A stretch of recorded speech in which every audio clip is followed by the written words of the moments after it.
Hello and happy new year, I guess. Here I am. So, I ordered two more decks. Well, I ordered something when I was here the last time, and it didn't arrive before I left.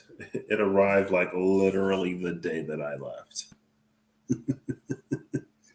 It was supposed to arrive a few days before, but it was delayed. Um, and since I ordered it then, I figured I'd come on one last time for now. The whatever is however permanent or temporary, impermanent. Um, yeah, so I was like, I'm gonna come on one last time and we're just gonna see what's up. Um, so I was scrolling Instagram and I saw the story engine and I was like, oh my gosh, like what? I love stories.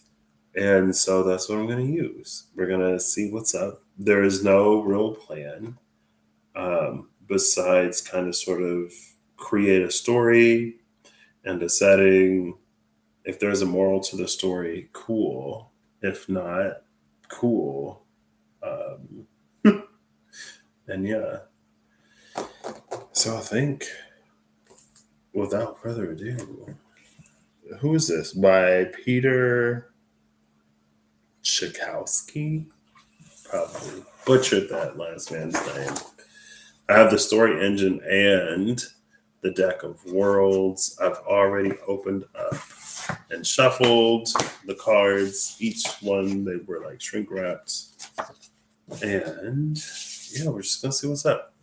So this, we'll do the deck of worlds first. There are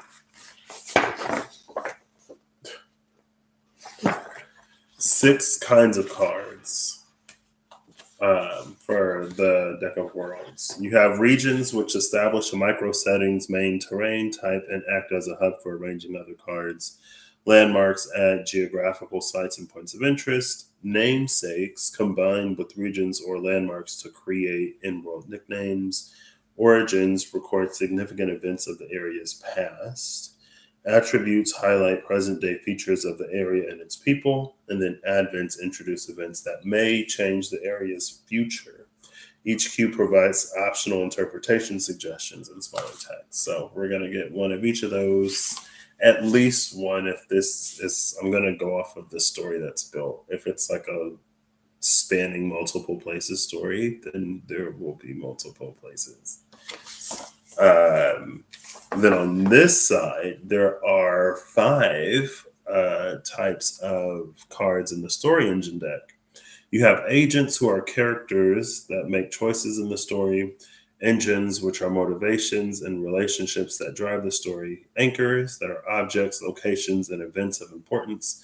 Conflicts, which are obstacles, consequences, or dilemmas. And aspects, which are adjectives that describe the other cards. Now, when I first opened this book, I opened it to a Clash of Wills, this complex prompt. And so I guess that's what we're going to be doing today.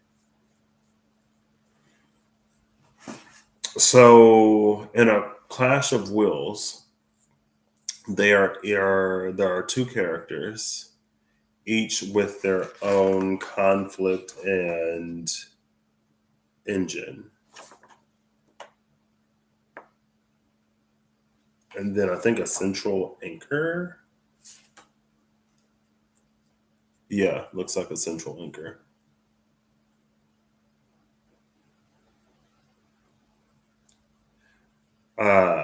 And it motivates both characters. So that's where the clash is, because 2 different characters, one anchor. And then yeah. Again, I mean, welcome to it is. Oh, I forgot to say that. Welcome to it is when it is tarot. Where it is when it is, and it ain't gonna be when it ain't gonna be. Yeah, let's just get into it. Now, some of these have multiple um entries. So some of them have a prompt on all four sides. Also, I ordered like these are square cards. I have brought transferred over the 8-bit fantasy tarot, which are also square cards. The Hierophant is at the bottom of the deck, which is interesting. And then the Knight of Wands is at the cut, which is less interesting. Well, maybe not. No, because the live chat isn't on, and that was a feature of Sagittarius season. Let's see. 1 second. I forgot to check.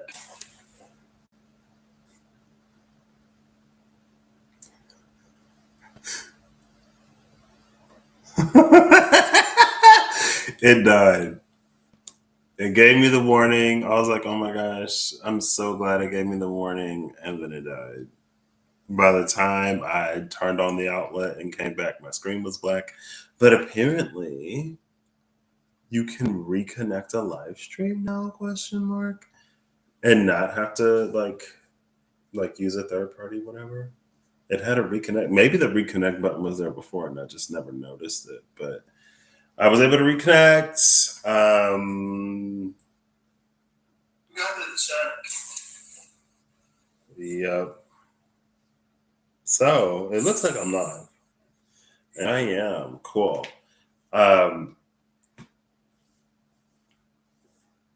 What, two of the last three lives that I've done, the first two of the last three lives that I've done, it just like stopped streaming at some point. So if that happens, it happens, I guess. The second time I was like, oh, I can see why. The first time, I guess I was like, oh, I can see why. Anyway, so that's what I'm going to do. I'm going to do the Clash of Wills.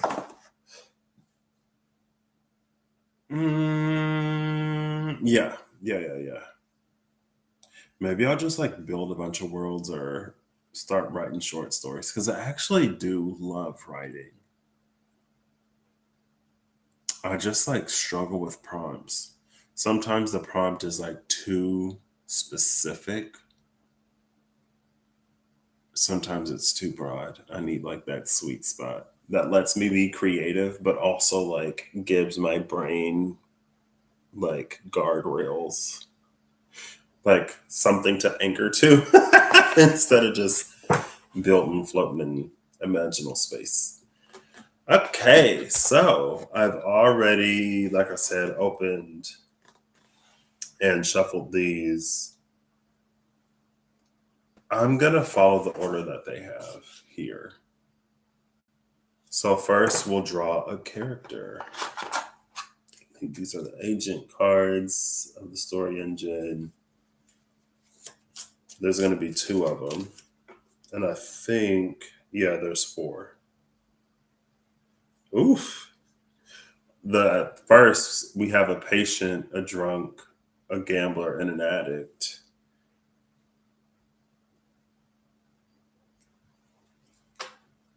It's like big oof, you know what I mean? And then at the cut, a hero, a rebel, a martyr, and a mentor.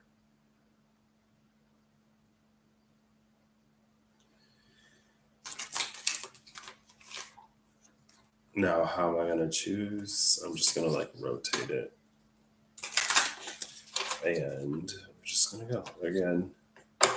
Maybe there'll be a moral to the story. Maybe there won't be. And this will just be me using this. Okay. Oof.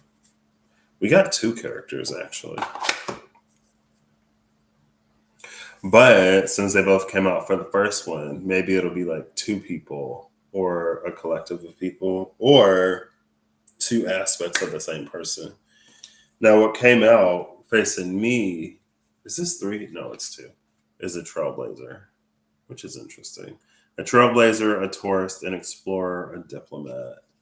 And then behind it is a profiteer, a criminal predator, or a bully.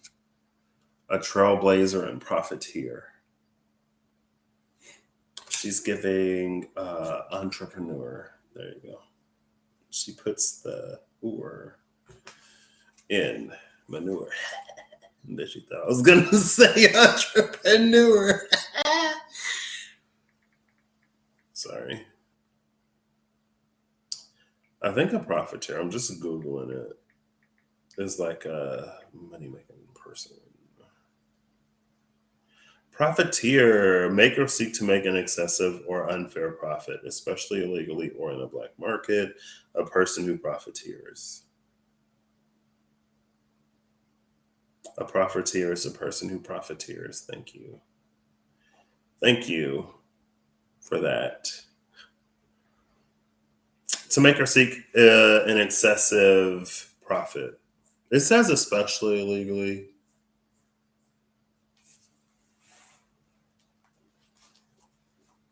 We'll see. A profiteer and a trailblazer. So that's character one. Instead of they suggest to draw two and then pick one, but I'm just going to draw one. So next we need an engine and a conflict. Choose one of each to create a tucked pair and place it oriented right.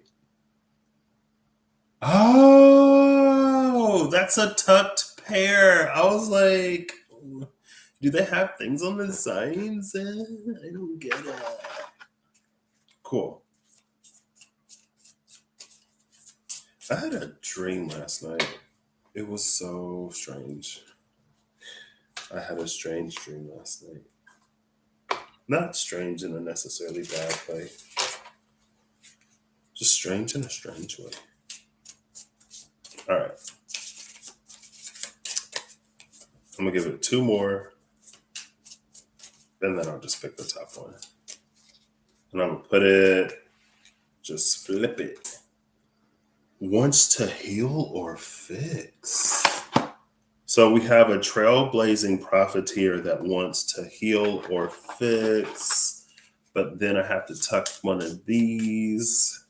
I think there are four sides. I'll just look at the bottom. Yeah, there are four sides. A facility, a tattoo, a lock, a staircase. So for example, wait, this is an anchor. I need a conflict. I went to grab the anchor, but I need a conflict. I just said that. There's only two sides to the conflict, just like there's two sides to the engines. The other side is wants to hurt. So at least we're on the healing side. See, that's why I think this profiteer, like, it's in the definition it said it's especially illegal. I don't think it got to be illegal. I mean, not that there aren't people who are capable of causing damage that have a desire to heal. Anyway. All right. We'll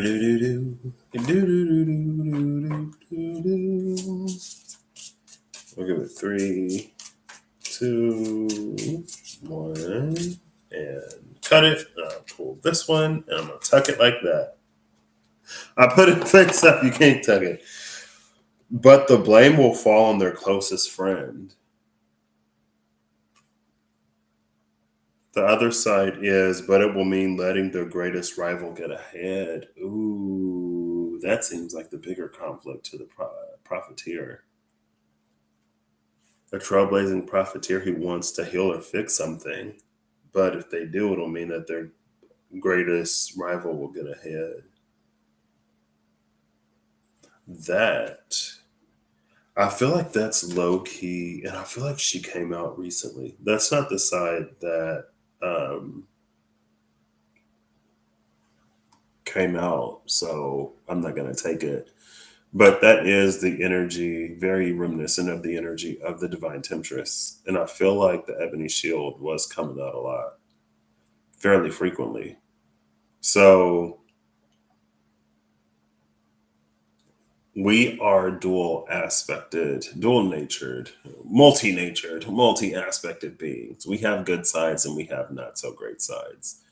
And sometimes, depending on a situation where there is a certain like alignment, it's easy for things to align, right? Like, let's say our trailblazing profiteer who wants to heal something, they have the means and everything is like great, there's no weirdness or whatever. Then that trailblazing part of them, the desire to heal, and the profiteer all align. But sometimes that's not necessarily like that ease of alignment doesn't happen. So let's say our trailblazing profiteer who wants to heal realizes that if they heal something, then like if they give a solution that's too good, then there won't be any problems to fix.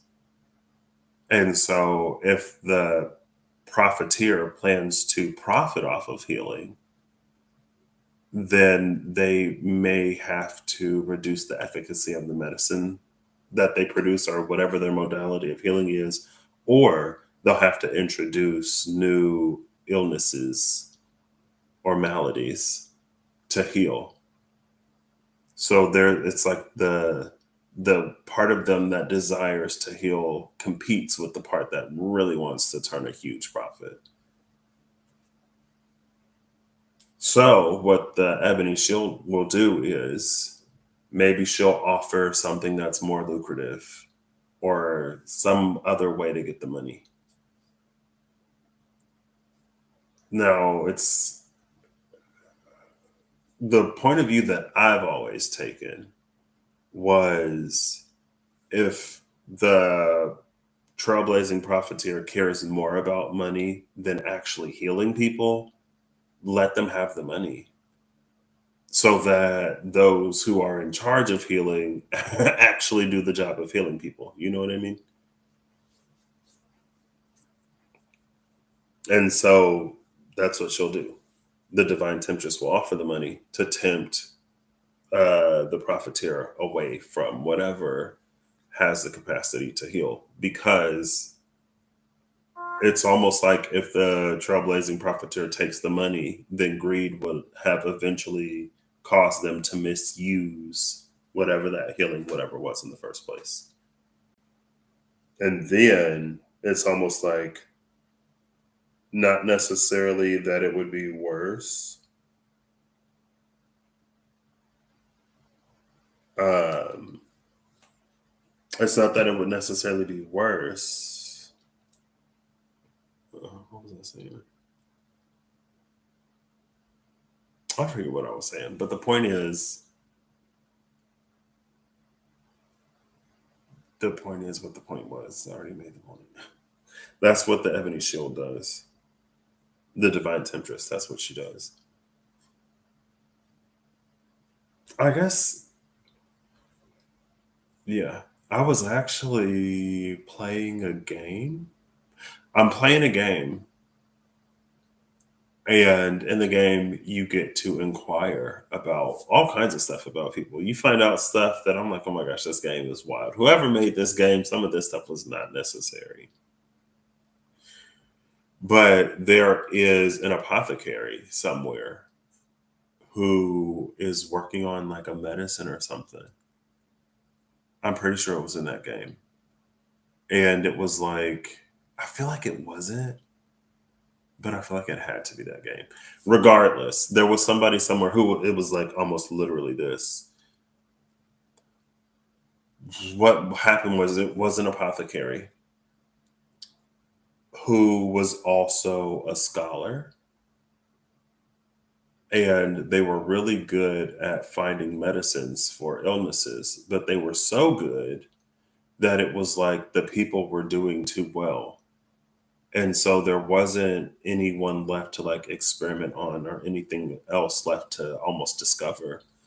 And so they contemplate almost creating illness or introducing illness just so that they'll have people to test and experiment other things on.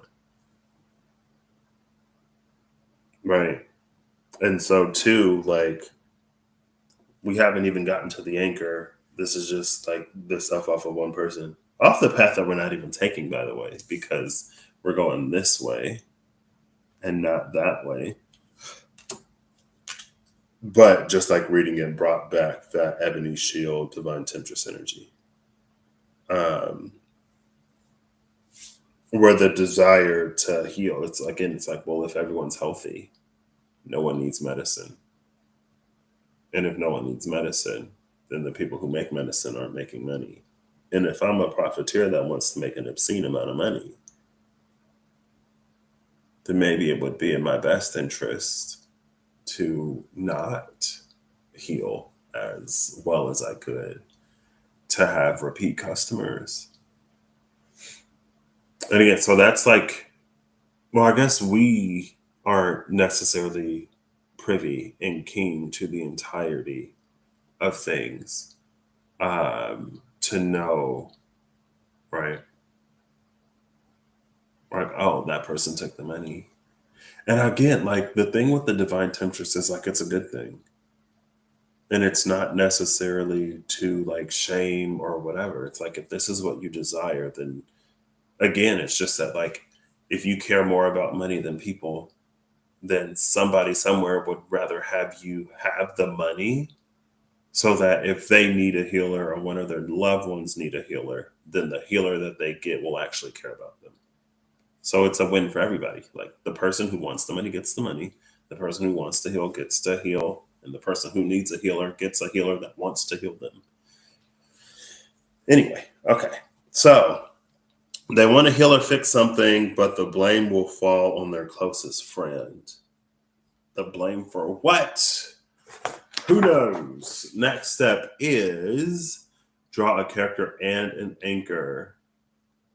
Place one as the person or thing motivating both characters.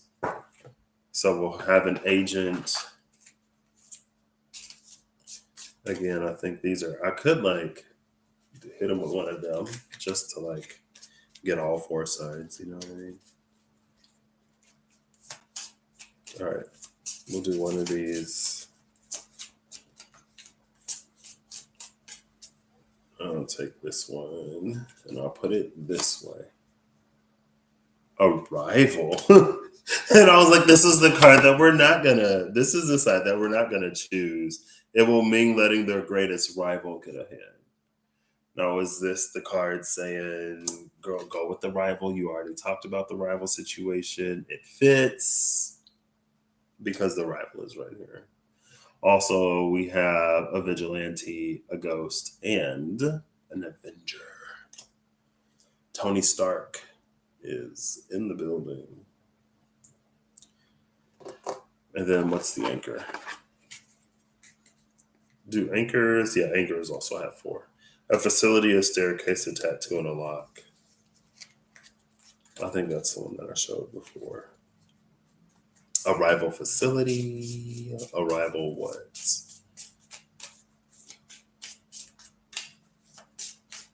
I'm like, I don't know. Things work out. Let's go this way. A discovery. Also, we have a dump, an artifact, and a ruin on this card. So we have a trailblazing profiteer. Oh. So when you get them all out, you can read them properly. So it would be like the agent who wants to engine the character or anchor, but the conflict. So on this side, it would almost be like a trailblazing profiteer wants to heal a rival, but the blame will fall on their closest friend. So we go from a divine temptress energy to one that's almost more Hippocratic.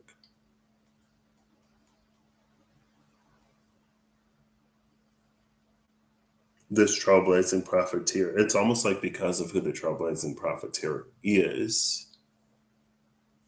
like there's someone who just like wants everyone to be healthy and whatever, right? And so what happens when that healer gets a patient that they may not agree with, or that they may not like, or that there may be a whole bunch of complex whatever with? Do they honor their profession and their desire to heal and their like the oath that they take, I'm assuming, when they become a whoever and treat the person anyway? Or is it one of those like, I can't treat you type situations? Like that's how I'm interpreting, but the blame will fall on their closest friend with this rival.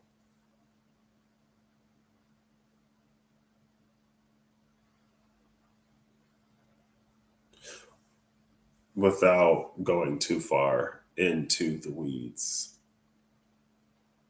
For example, let's say that there is a burglar, a thief, and a doctor. And let's say that the thief gets caught and banged up and they come into the hospital. And because the doctor's job is to treat people, the doctor treats the thief. And maybe there is some moral conundrum within the doctor of like, well, do I treat this person or do I not? And let's say they do, but then the thief goes on to like steal something very valuable or important from a close friend of the doctor, or things go south and something happens to the close friend of the doctor caused by the person that they healed. And so then there's the follow up like, if I wouldn't have treated this person, then they wouldn't have been well enough to do what they did to someone that I hold so like dear and so close, type of whatever. Like, oof, girl. But there's still this discovery, right? Now, a rival discovery, if I use both of these instead of just the rival, that could be, so you have the trailblazing profiteer who wants to heal, but be that could be like something about the modality that is not great. Maybe it has like not great side effects, and not one of those like, let's cause more problems so we can get more money types of ways, but it's just like a risk. It could be a procedure that is very risky. Um, that needs to be done maybe on someone's close friend, with the but the blame will fall on their closest friend. And like knowing what the risks are, would the doctor still suggest, recommend, or mention whatever this discovery is? So that's one side. This is a clash of wills. It seems like the will within, well, maybe it's because this one character is two, this one agent has two sort of parts of their personality. A trailblazer and a profiteer. Again, they don't always have to cause tension. Sometimes they can line up. Excuse me. But it feels like there's already lots of sources of internal conflict, like a clash of one's like inner desires before the clash of wills. So character number two. It's funny how you get like the conflict and the engine first, and then the character comes out.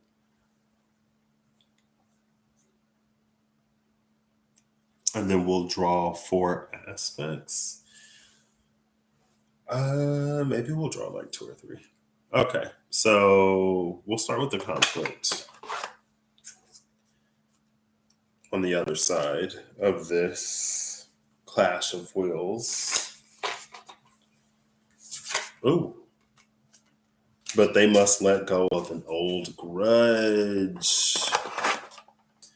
This is the one that came out face down, or this The other side is, but they will never forgive themselves. This is interesting. This letting go of an old grudge, especially because the rival wasn't chosen. Okay, so they must let go of an old grudge. What is their desire? What is them letting go of an old grudge stand in the way of this character? Two more. One more. And I'll cut it. Ooh. Okay.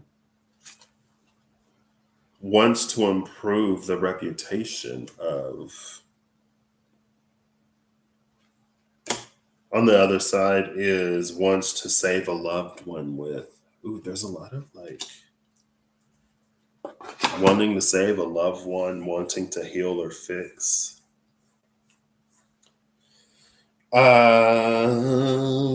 Wants to improve the reputation of. There we go. Like that. Like that. So character number one wants to improve the reputation of a rival or of a discovery, but they must let go of an old grudge to do so. And now the agent, who is the character. Oh, this makes so much sense now. This makes so much sense now. First, I was just reading, looking at the image, and I was like, I don't get how these cards like wait. But now I get it. I gotta. All right, 3, 2, 1, and a cut. And we'll take this top one like this. A leader. Also, we have a boss, a guide, and a politician. So a leader wants to improve the reputation of a rival or discovery, but they must let go of an old grudge to do so. Now we get 3. I'm going to get 3 aspect cards. I guess I can do 4 actually. And so I'm going to separate these. This rival and this discovery. I was like, really? All right, we'll do 1. We'll do this side. Ghostly.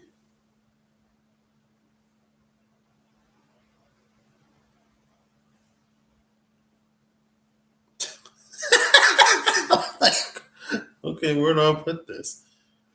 Like letting go of an old grudge and ghostly. Obviously, leader. I guess I'll go from right to left, from most recent to least recent, most distant.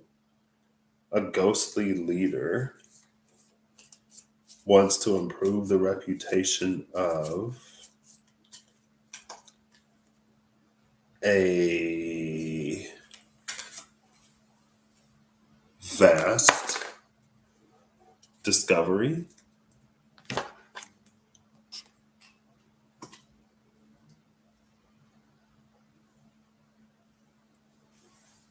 But they must let go of an old grudge. For this, so a ghostly leader, because this leader is a ghost, is giving me the energy of attachments. So if this ghostly leader lets go of an old grudge, then their attachment would be resolved, meaning that they would like disapparate, right? Like they're anchored to the living plane, wouldn't be strong enough for them to maintain a presence.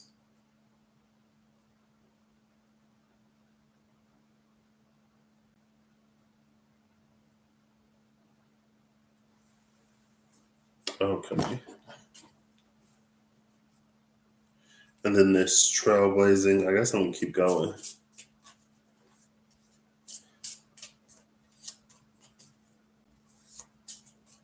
It almost makes me think there's another anime. There were characters who became ghosts in order to protect something, but they, in their state of undeadness, they end up finding someone that they love more. The love that they have for the person competes with and outcompetes their attachment to protecting or maintaining whatever it is that they were maintaining. And so they kind of like give up their place in the world. We'll go this way. I haven't. Adorable.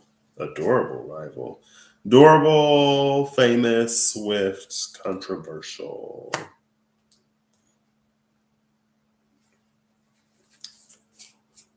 And then one for this trailblazing profiteer. You ain't even got a setting yet. Oh, okay. Humble. A humble trailblazing profiteer. See, I feel like again, everything is saying like this is someone who wants to do a whole lot of good in the world, but also make a whole lot of money. And the two aren't necessarily mutually exclusive. They don't have to be. There are definitely practices and ways to make them so, like I've already talked about. But again, it doesn't necessarily feel relevant here. That's just because we've seen the Divine Temptress so much recently.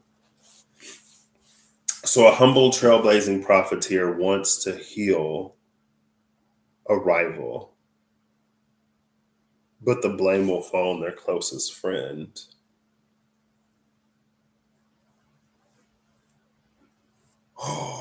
Or fix. A humble trailblazing profiteer wants to fix a durable and vast rival discovery. Excuse me, wants to fix a durable and vast rival discovery, but the blame will fall on their closest friend. This is interesting because now I just finished watching Interstellar for the first time. I had read about one of the twists in the movie.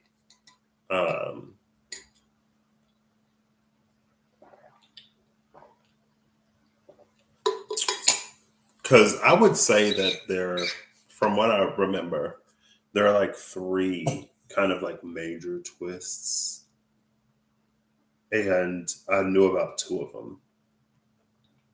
The third one, I could have read it, I didn't remember.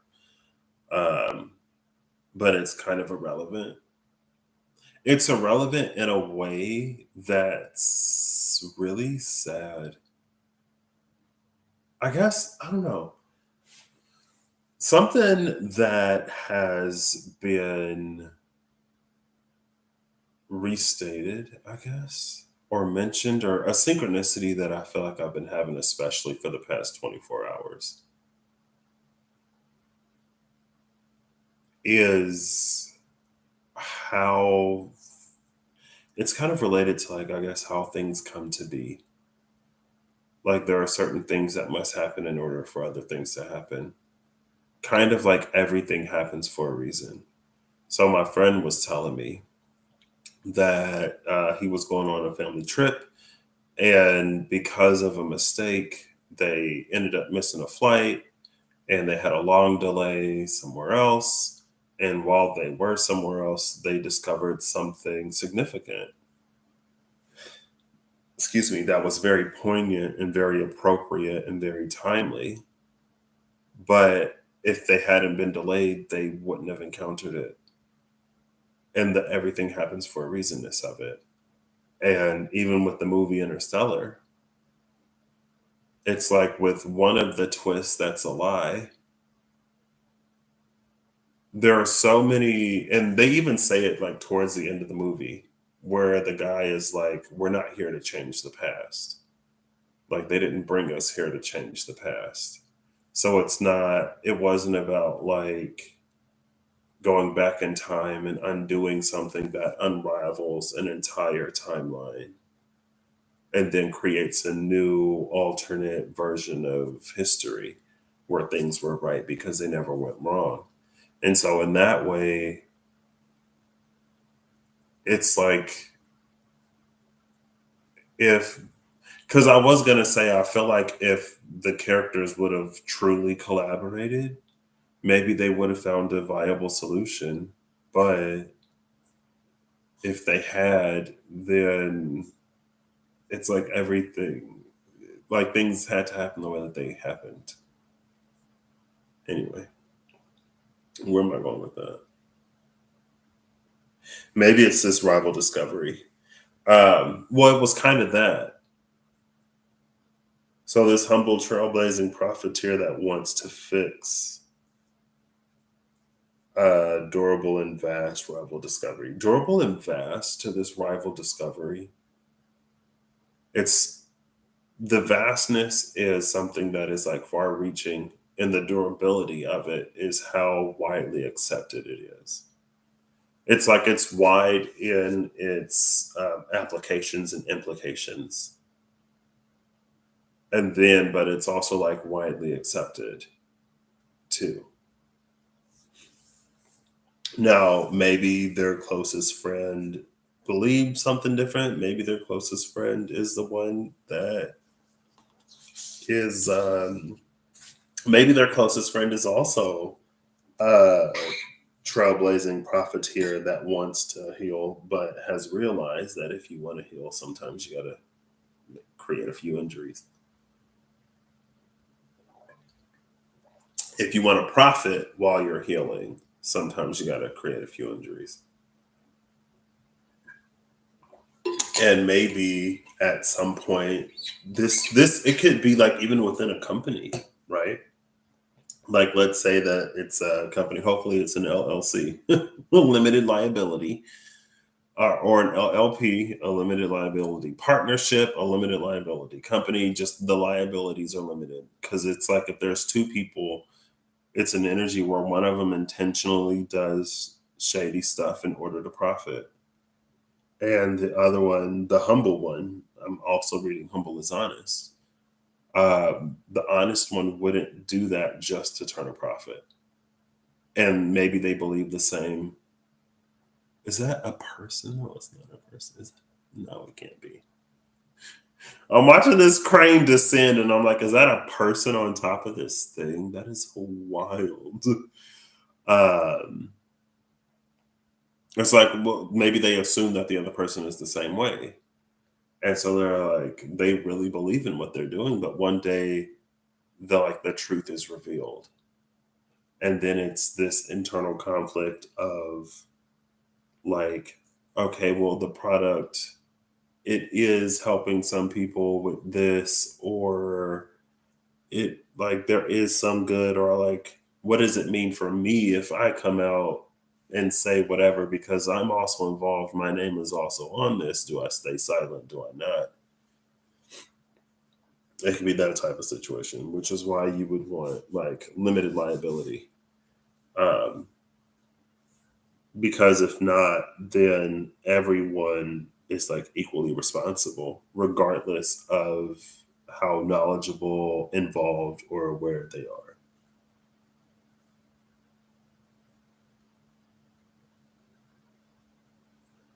But it would mean it's almost like because this rival discovery is so durable and so fast, fixing it would potentially cause a lot of damage. On the other side, this ghostly leader, is the ghostly leader like the other person in this? Is this like a company of healers? Or is like you got the humble, honest trailblazer that's like just wants to heal and fix and help. And then you have this ghostly leader who has like something to prove. A ghostly leader wants to improve the reputation of a rival discovery, a durable and vast rival discovery, but they must let go of an old grudge to do so. Now, with this, they could almost be on the same page.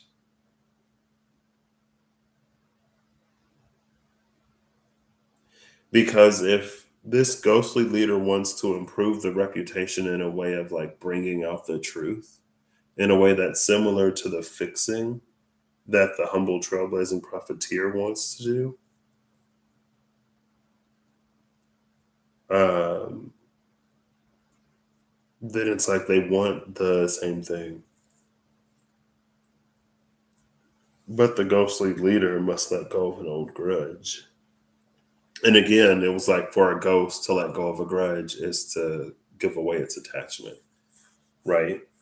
So if this ghostly leader like came clean, then they would be like um, incriminating themselves, basically, to come clean and tell the truth.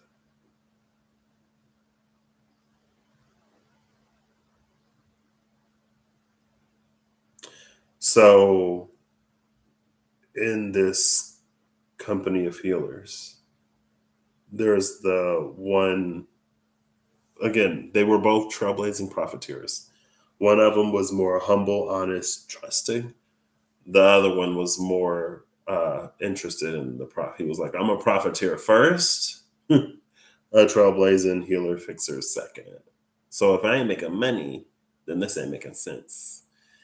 Um, but due to something happening in the world, maybe some kind of ruin. Oh my gosh, a ghost!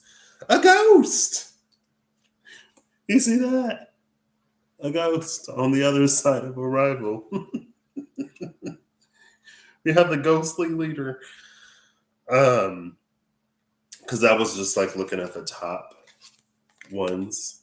There's something happens that causes this ghostly leader to like want to come clean and to now improve the reputation of this thing, even at the cost, or maybe not yet, but it will cost them their own safety, security, well-being, whatever. There's no assurance for them. Now, because of the ghost, maybe this is a Ebenezer's one of the three of Ebenezer's ghosts.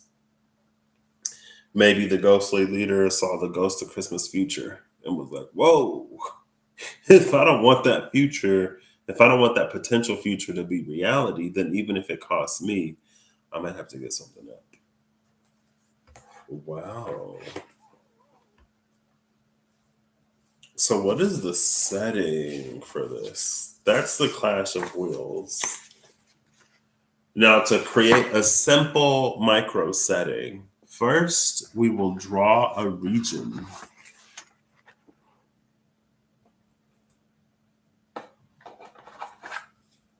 Like a city. That's an example of a region. I want to claim flip or claim fall.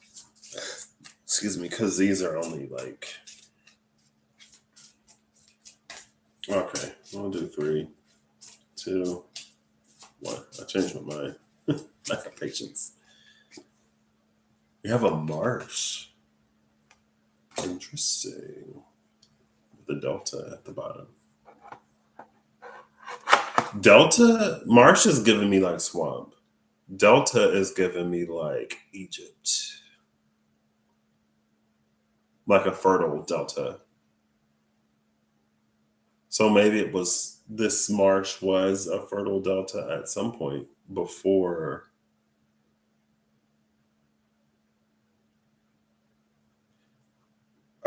something happened.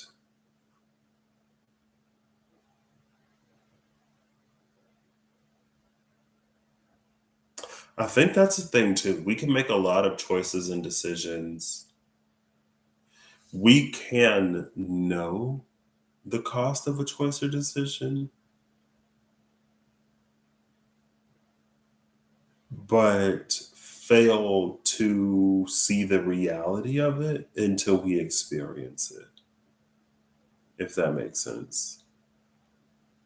Almost like, let's say that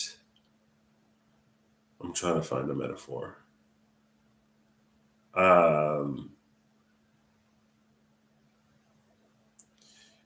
Like someone does something and they know that it's going to like inconvenience people, right? And they're like, well, if we're going to make enough money, then I don't really care too much. People are like, there is so much hunger or poverty or inconvenience in the world, then like, what's a few more people? As long as I can make some coins, then I don't really care. But then it's like when the inconvenience happens or when they actually see what was so easy to dismiss when it was theoretical in real life, then it's like the heart, the conscience, the Jiminy Cricket is like, whoa, like maybe this isn't good. And that's why the ghostly leader like wants to come clean. It's worse. It's almost like one of those worse than I thought it would be. What was like fertile delta, whatever, has become this like marsh. And it's not that nothing against marshes, but that's just like the immediate vibe I'm getting. Place it anywhere on the table. This provides the underlying environment. So the underlying environment of the type of our microcosm is a marsh. So next we're going to draw a landmark card and I'm going to tuck it under any edge of the region. So only one cue is showing. This will expand the area of the micro setting and provide a point of interest. The landmark in this marsh is, if this is like clinic or something, I'm gonna be like, oh my gosh, a hospital? No way. Ooh, she's stuck, but she ain't flip or fall, so. And I think these have 4. No, they're only 2. A shore and a ruin. Oof, the ruin is here. A ruin and ruins. A ruin and ruin. Just like we had a ghost and ghostly. Interesting. I'm not gonna pull it, but a marsh ruin is so interesting because I feel like usually when I think ruins, I think like desert. I think dry and arid, not wet and swampy. All right. Which way do I tuck it? We'll do 2, 1. The landmark of the marsh is, we'll just flip it over. A village. There's a village in the marsh.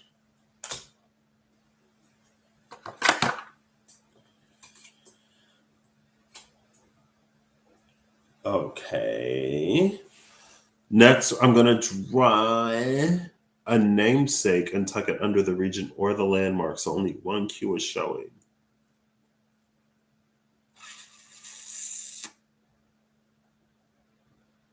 Now, the top cue of the namesake is designed to be tucked at the top edge of a region and read as though it begins the nickname.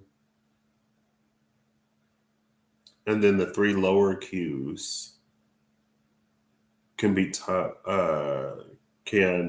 a region or a landmark. Excuse me. I'm getting over a little cold, as you can hear. Ooh, the weather changed so quick when that winter, whatever came through. My little body was like, whoa, what's happening? It's cold. It was like cold and snowy, and then like warmer, back to cold and snowy. Oops.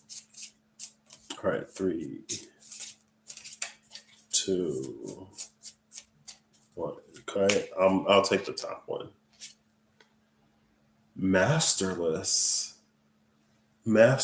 marsh. Oh my gosh, not masterless. No. There's a village in masterless marsh. See, this masterless marsh is giving me the energy of the cohesive, which was literally the last time I was here, the cohesive power of water.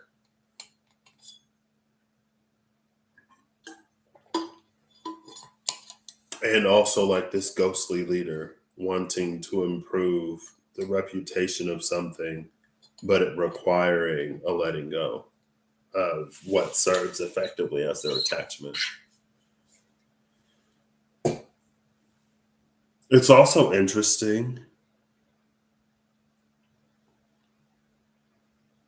So, the ghostly leader wants to improve the reputation of this vast and durable rival discovery, but to do so, they must let go of an old grudge.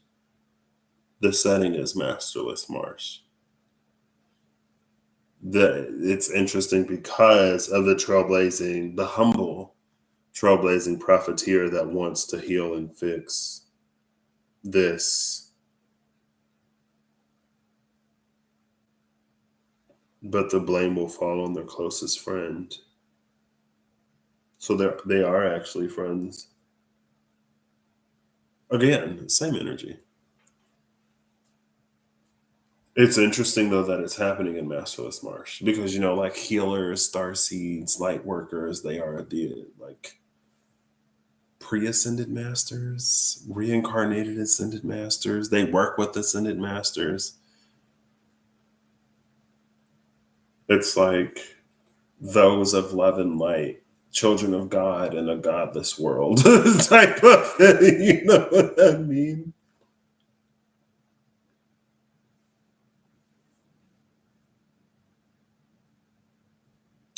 Interesting. Okay, I feel like she's coming together. I kind of want another one, but hold up, wait. I'm gonna pull some inspiration. Can I get multiple? I mean, I can do whatever I want to do. I can do whatever I want to do. I'm gonna get one of these namesakes for the village in Masterless Marsh. One, two, three. I'll do four. Four and a cut, and I'm gonna take this side.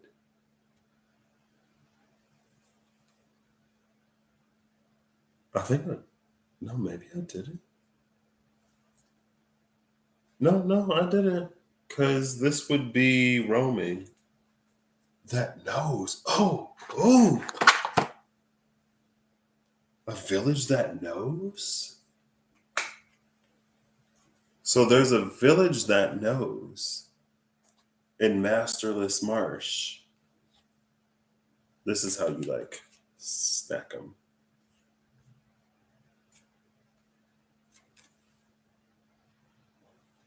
Interesting. A village that knows what?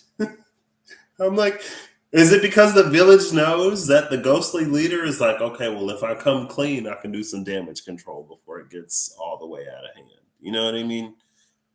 It'll be easier to salvage somewhat of a reputation if we come clean before this information goes public rather than waiting for it to go public and then doing like radio media silence and then allegations, litigations, investigations, the truth comes out. And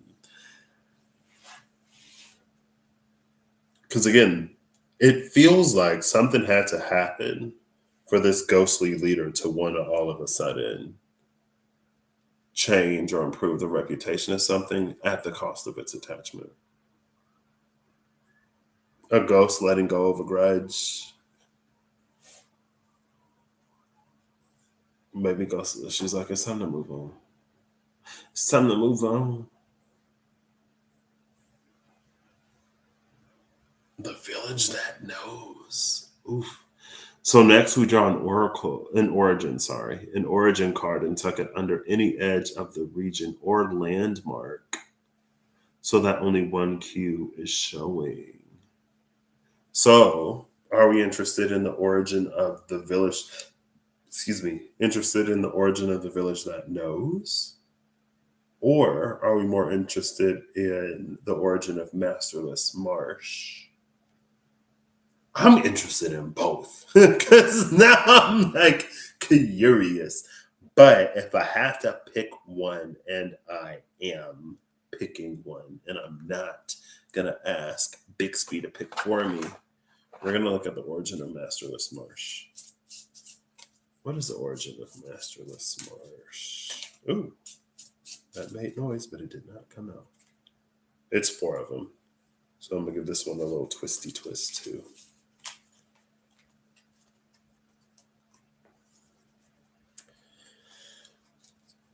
Wow. See, I mean, I feel like if y'all been here for a while, y'all know why, but like, oh my gosh, I would love those. I remember when I used to do stories with the Water Gnome Tarot. Karen the Heron.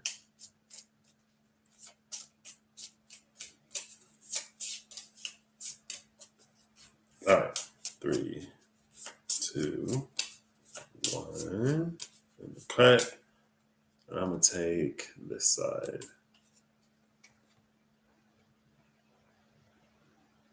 A former military base.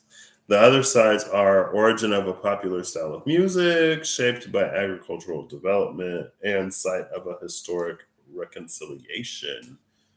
We could have had historic reconciliation, but instead we're getting former military base. Well, maybe it's a former military base because of a reconciliation, right? Probably not, but maybe. So, Masterless Marsh is a former military base. I mean, that makes sense, though, right? From a from a potentially historic, from the history of humanity point of view, it would make sense. In an ideal world, it doesn't make a lot of sense. In an ideal world where violence is truly a last resort, where other options are exhausted before we just go and take, it would make sense to have masters on a military base so that there's that constant, because again it goes back to the whole, like, we can know the cost of something theoretically or hypothetically or even realistically. We can know what the cost is, but until it is paid, or until we experience the paying of that cost, it's a completely different game. Again, it feels like it's extreme enough. Something in it, I don't know if it's the scale of whatever, or if it's the threat of the truth coming out. Something has spooked the ghostly leader to sort of tell the truth. But again, like in a more ideal world, you would have people there who would be like, okay, well, have we exhausted all of the other options before we do this or before we do that? But I feel like according to human history, you almost want the people who are the least emotionally um, or even like empathically sensitive to do that, because you know that you're doing things to people that no human being should do to another human being. You know what I mean? So it's like you want the person that lacks empathy or compassion to be the one that's going out, because they're not going to have too many qualms about following orders that are extreme. Some of them will do it with pleasure. Now they say it takes all kinds of people, and I guess for us to be where we are today, it has taken all kinds of people. Maybe this is our interstellar moment, where again, it's not about changing the past.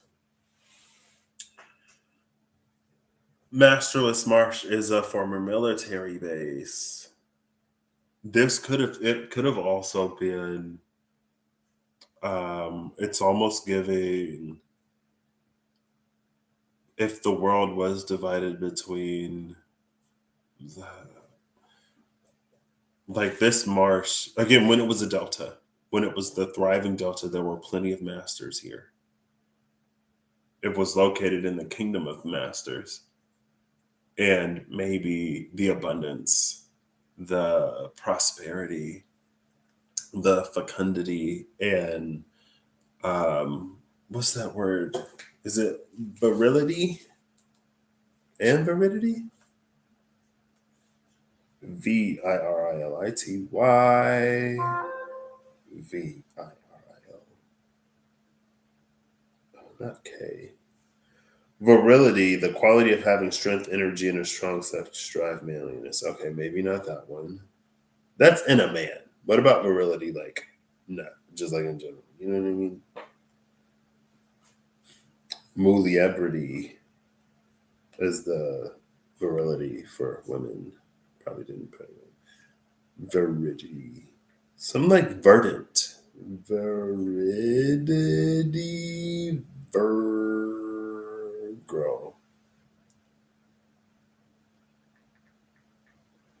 Yeah, yeah. Okay, well, wait, maybe not. Yeah, veridity means the quality of being true. No, no. It's like verdant, a quality of verdantness. Verdance. Maybe I'll put a E, not heredity. Oh, Viridity.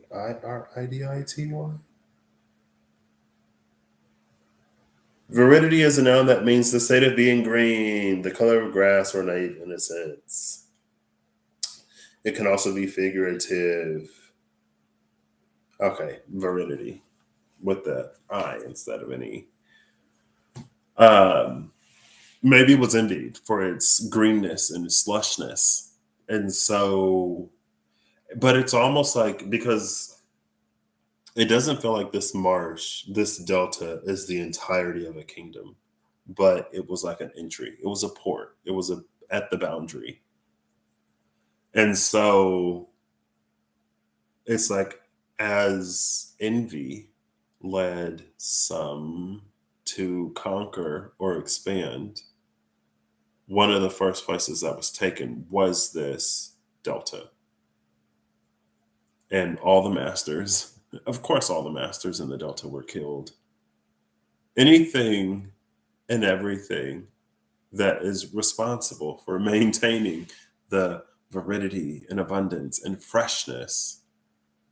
And I think like that's the thing that sometimes when that's why the divine temptress is also the divine temptress.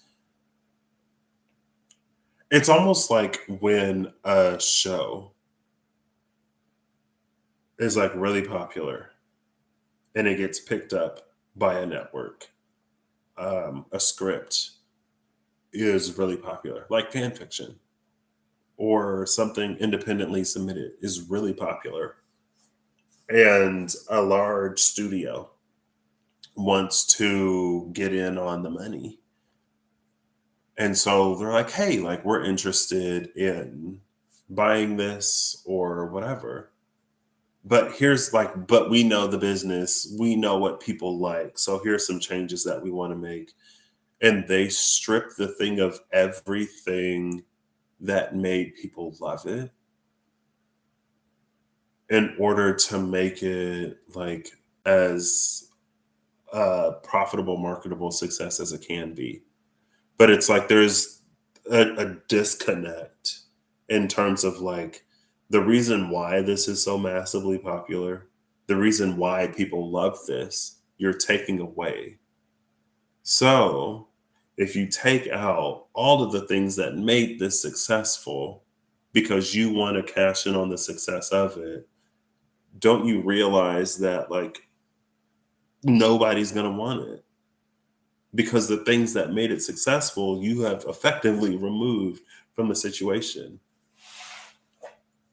You know, it's almost like that kind of energy, like whatever was the master or reminiscent of the masters in this now masterless marsh. When it was taken over, it was removed. So, of course, the Delta isn't going to be this verdant, green, lush, abundant place because everything that led to its energetic and physical abundance was removed or destroyed or displaced. And now it's this masterless marsh in a village that knows. Oh, the village that knows is like, oh, I remember when the masters were here. Oh, when the masters were here, oh, it was like green girl. She's giving like when Kronos was running things. I'm pretty sure it was Kronos. When Kronos was running, Zeus's daddy. When Zeus's daddy was running things, it was like the golden age. And then Zeus came in, and now the gods on Olympus are doing, wait, girl, where's Kronos? Like, well, when Kronos was in charge, back when your dad was running things were a lot smoother for us. Maybe that's why your daddy ate y'all. Because look at what y'all doing to folks. You know what I mean? They knew. They knew. That's why I was like, we cannot let these kids do whatever. Anyway, that's the point. The village that knows is the village that remembers. Okay. So now we get an attribute card. Wait. That was the origin. So this masterless marsh is a former military base. Well, the village that knows in the masterless marsh. No, because it's not clarifying the village. Can I do that? I guess I did, didn't I? An origin is a region or a landmark. This is the origin of the region, not the origin of the village that knows.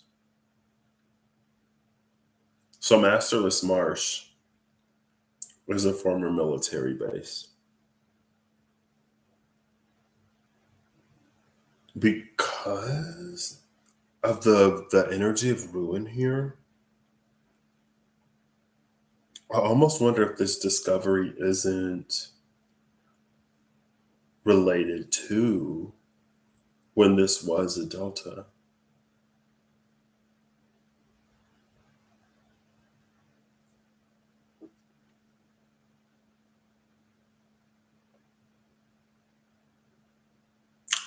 Yeah, I feel like we're going through the whole product life cycle. Kind of. What was thought, like when this ghostly leader energy captured the delta to own the abundance, verdance, whatever, and then realized as it is decaying how things are decaying. Maybe that's why, too, they want to improve the reputation. The old grudge would be whatever caused it. I mean, it would be that envy, but it's whatever caused whatever the greater war is in the first place.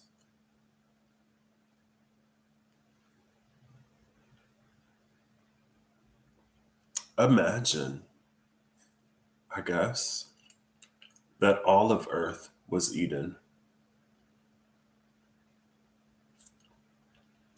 Imagine that all of Earth was Eden somehow. And the Garden of Eden. And when Adam and Eve left, they vowed to come back. Right? They were kicked out of the Garden of Eden. They were like, "Ooh, girl, it's rough out here. Let's go back." And maybe they were able to break in, or their descendants were able to break in. But It's like everything that made Eden Eden was lost at some point.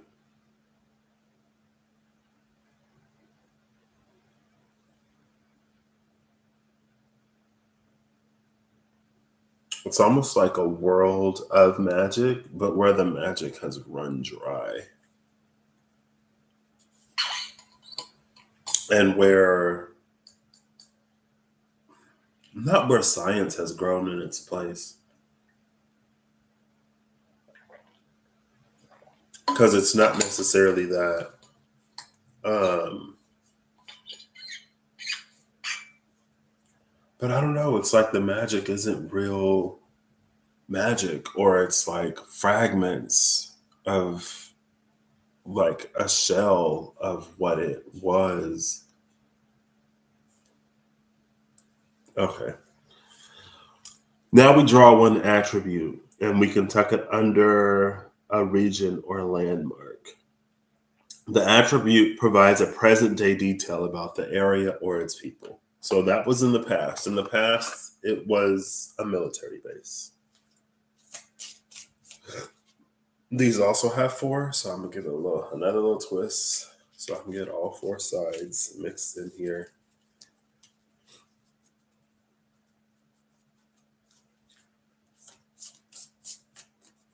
Little two, one more. Ooh, and a cut. Oh, sweltering hot in summer. Unusual moss at the bottom of the deck. I don't know how I looked at the bottom. I haven't done that before. Haven for outcasts and exiles, wealthy, known for weaving. Sweltering hot in summer came out like face down. On top of this, rival discovery.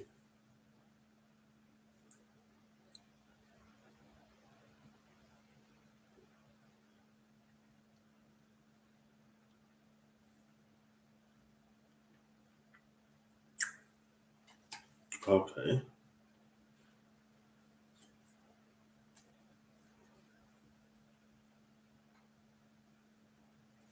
I'm like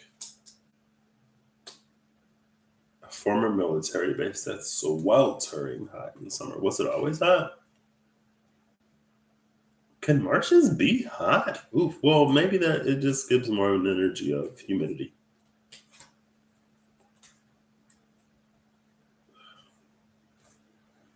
I'm using like so much space. The village that knows. There's a lot of tucking cards under other cards.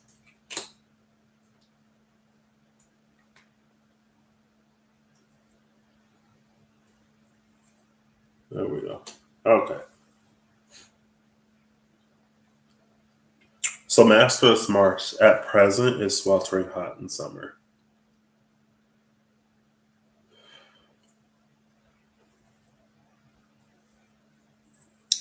And then we draw, last but not least, an Advent. I think I want to put the Advent under the village. An event that could change the future of the area or serve as a story hook. Under the village that knows. Maybe I think I'll do two Advents. I'll do an Advent for the village that knows and then an Advent for Masterless Marsh as a whole. 3, 2, 1. And cut it. I'm going to take this side, maybe. The contents of an important archive are being held hostage in the village that knows. A library, a museum, or art gallery. 1 second.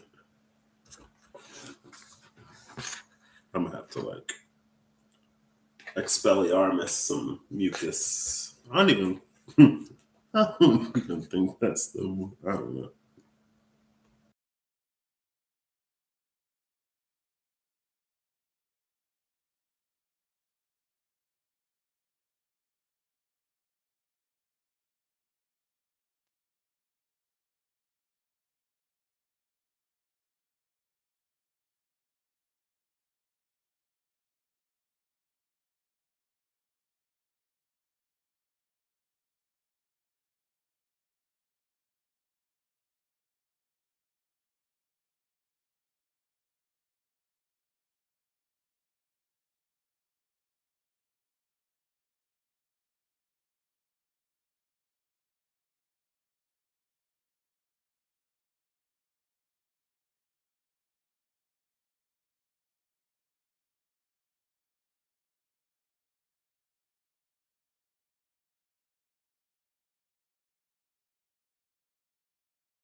All right.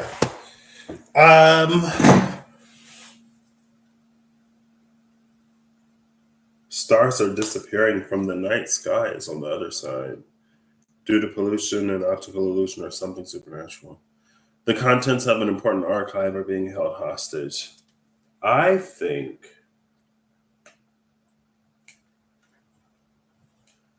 this trailblazing, this humble, trailblazing profiteer is now this is giving the vibe of like someone who is from this village that knows,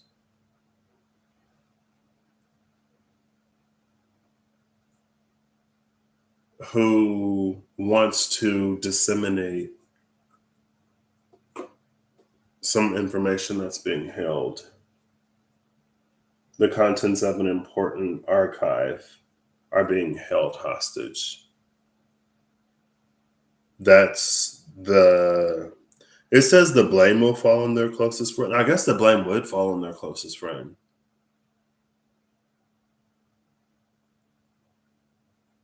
It's also like that would be almost the betrayal because it feels like the rest of the village would not be behind them. The rest of the village would not support them in sharing this information, obviously. That's why, like, the village that knows is concealing the contents of whatever this important document is. This trailblazing profiteer is one that's like people deserve to know. And again, it's this former military base energy.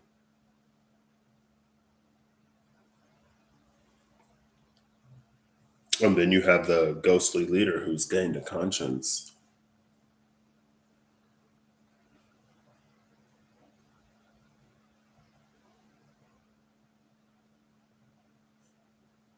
And there is something about propaganda,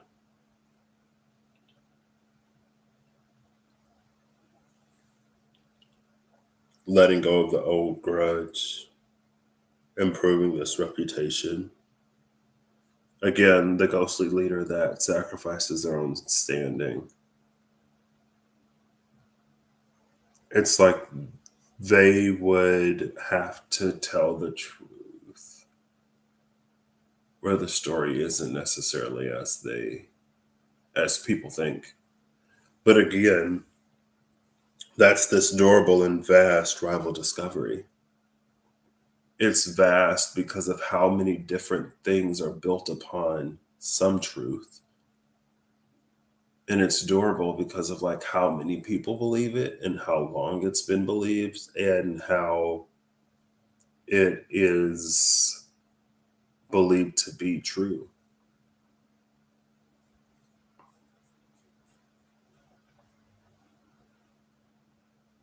But if verdance, abundance, greenness is to return to masterless Marsh, it's almost like the truth must be known.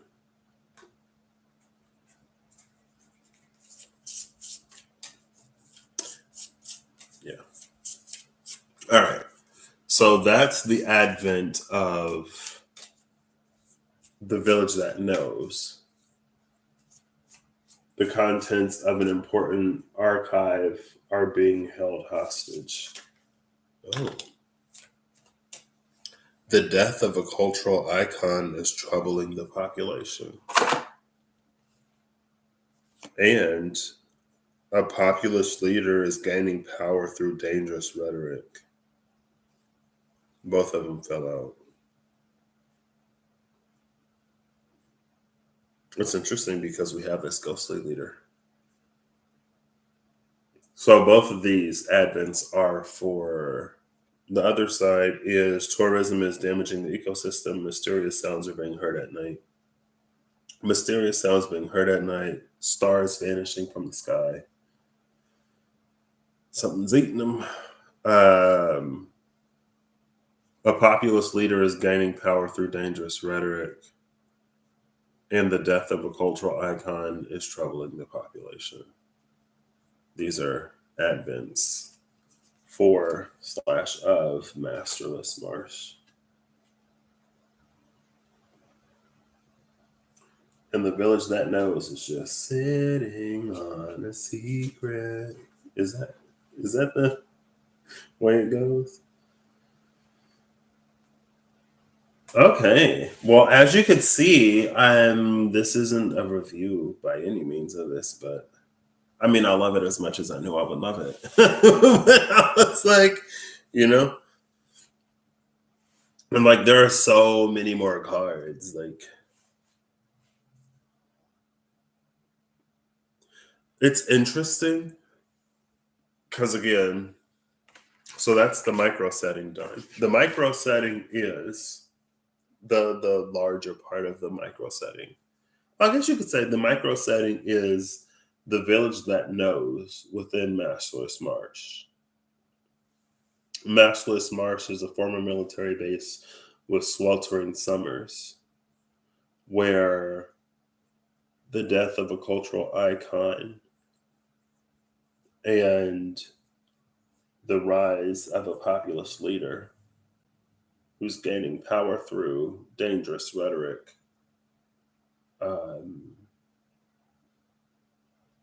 are sure to bring some kind of changes and shifts. And within Masterless Marsh is a village that knows, that conceals the contents of an important archive.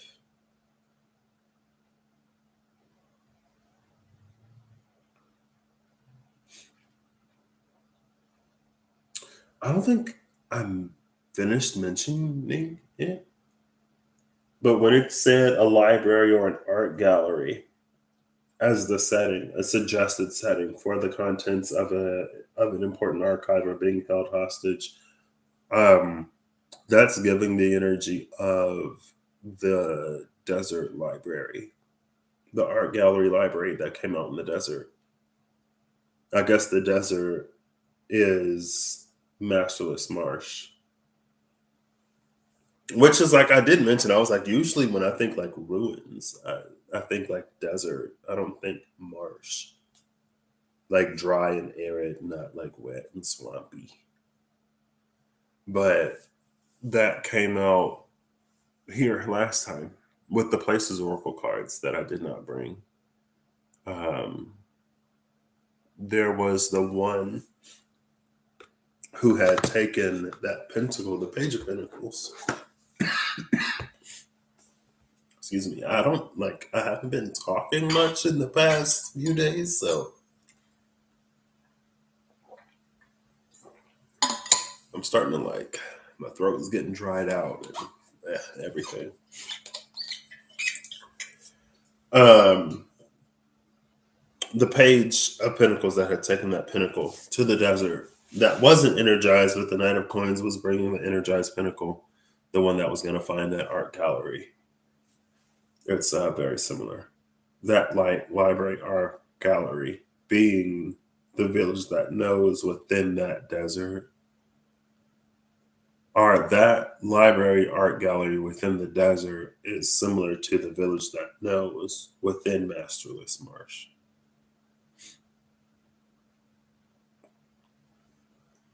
I think the ghostly leader is gearing up to tell folks what really happened to the masters.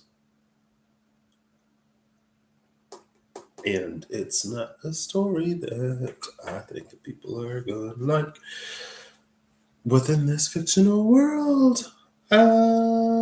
It's interesting. Again, this is the clash of wills, but it feels like as the characters sort of like came out, as the cards came out, they're actually on the same page.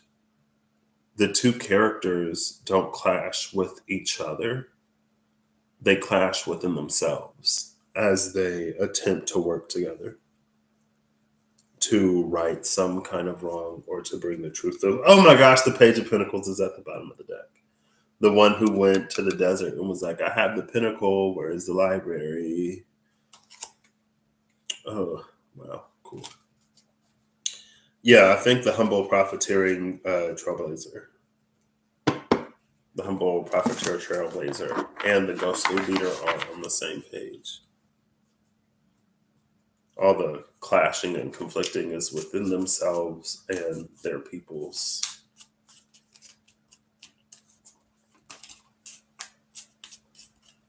All right, I guess. Ooh, hold up. The Tower and the Ace of Pentacles just came out. Interesting.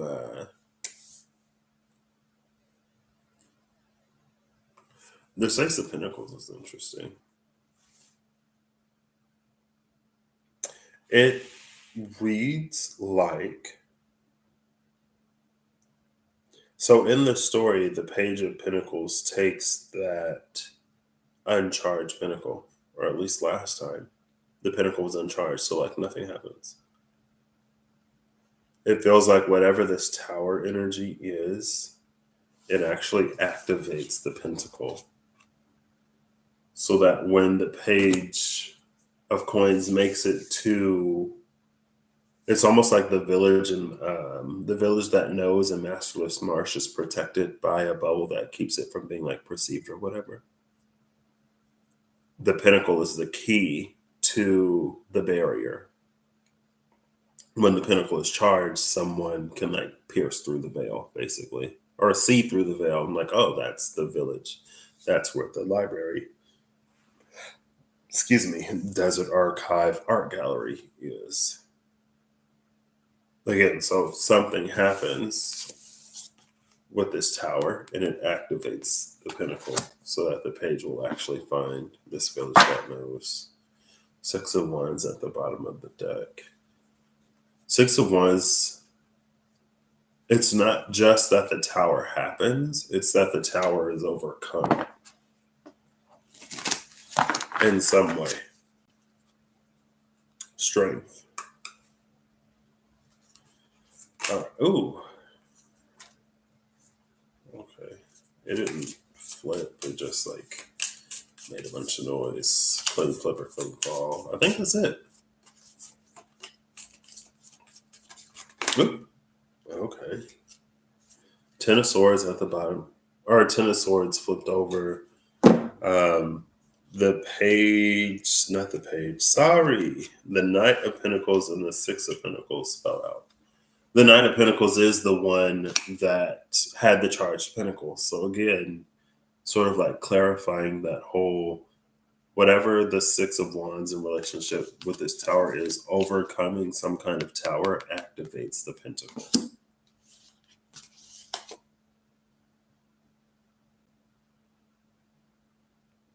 The 6 of Coins feels like the 6 of Coins with this Knight of Pentacles energy. The Knight are the one that holds the charged pinnacle.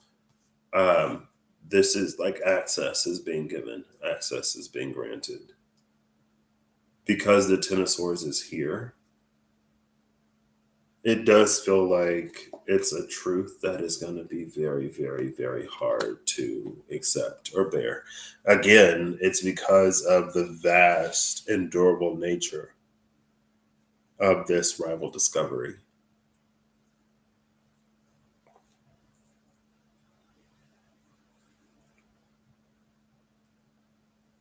For something to be so fundamental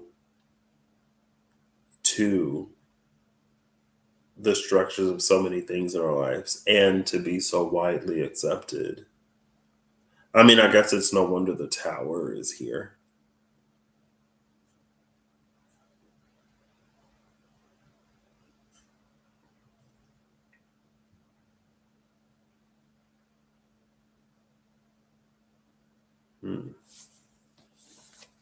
Bottom of the deck is the King of Swords.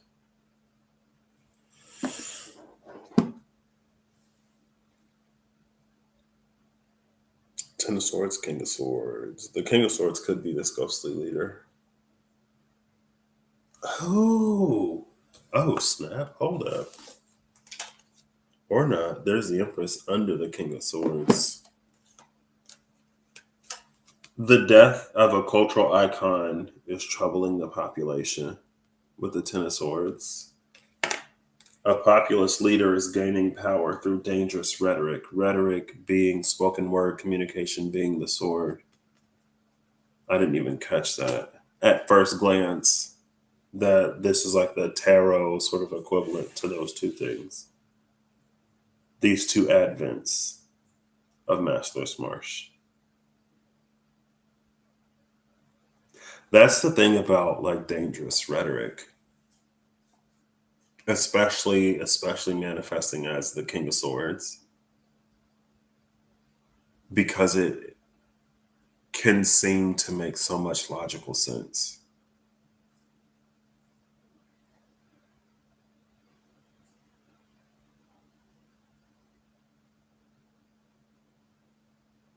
Cool. So the world in this story, this imaginal world, is on the brink of a great change. And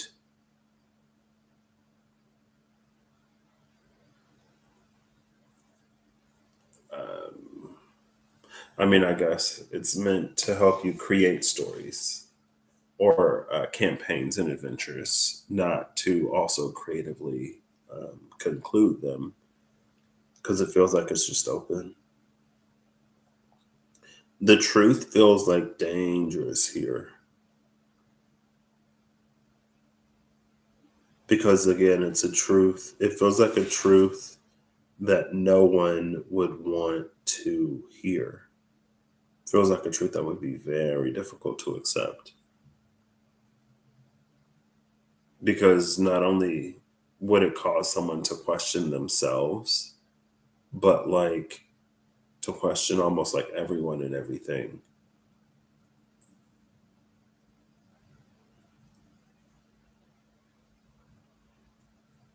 Cool. I guess we have our ghostly leader, a ghost, and the ruins, a ruin.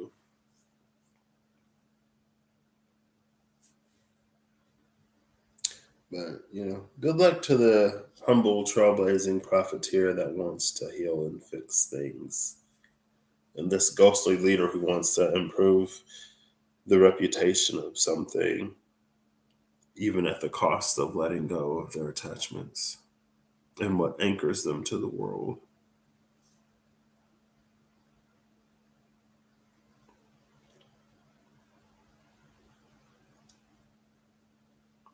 And maybe that's what this now the rival discovery, it's almost an energy, especially with this Ten of Swords, of how we rationalize something.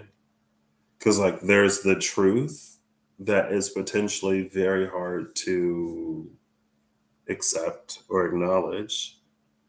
And then there's like a certain twist or a perspective or a way of viewing something that makes it a lot easier to receive. It's like this rival discovery has two, multiple, but for simplicity's sake, two interpretations: the correct interpretation and then the one that makes us feel good about ourselves. For a lot of people, they're going to choose the truth that makes them feel good about themselves.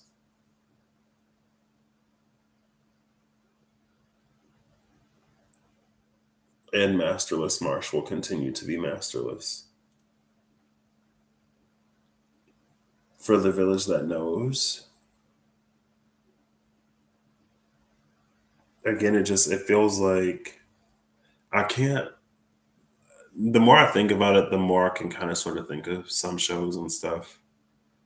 But it's like where characters find out a truth that it's just like one that they would rather like not know. Just like a bliss. Like when they say ignorance is bliss, like, you know. Um I also wonder if this dangerous or this populist leader who gains power through dangerous rhetoric, if they aren't, I don't even know if they have to like promote themselves as a master of Masterless Marsh, or if people just like elevate them to the status of master through the rhetoric. or because of their rhetoric, as a result of their rhetoric. Oof. Where's the high priestess? The world may never know. She's giving me the energy of the owl in those Tootsie Pop commercials. In the world may never know, and then the world is there. LOL.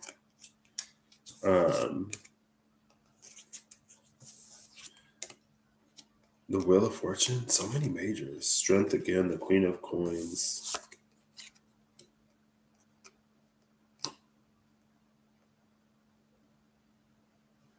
The Five of Cups, the Magician. All right, cool. So I guess I'm gonna get final cards. Yeah, I kind of wish, I don't know. I kind of wish I would have had this before, but like I said, I just got my hands on it. And because I ordered it with the intention of using it on this channel, I figured I'd have to come live at least once and use it on this channel. Because that's literally why I ordered it, you know what I mean? So.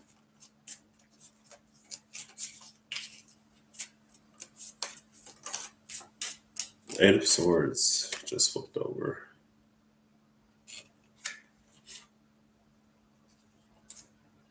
And the Star is at the bottom of the deck. I was just thinking something like you can lead a horse to water, but you can't make it drink. But it's almost something like you can put her feet in the water, but not convince her that they're wet, even though like her feet are in the water. Like you can't convince her that she's not standing in in a puddle. But then the Star was here, and she's like literally putting a foot in the water, one foot in the water. Oh my gosh.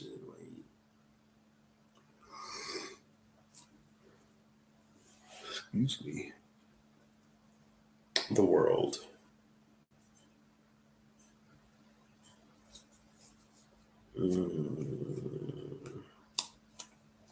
Interesting. But yeah, just going back to the whole, like, that's the thing that we as people do.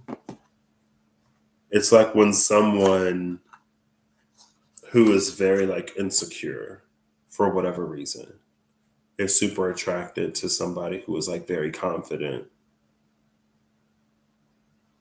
and they end up together, and it's like over time the confidence of the confident one starts to aggravate the insecurity of the insecure one,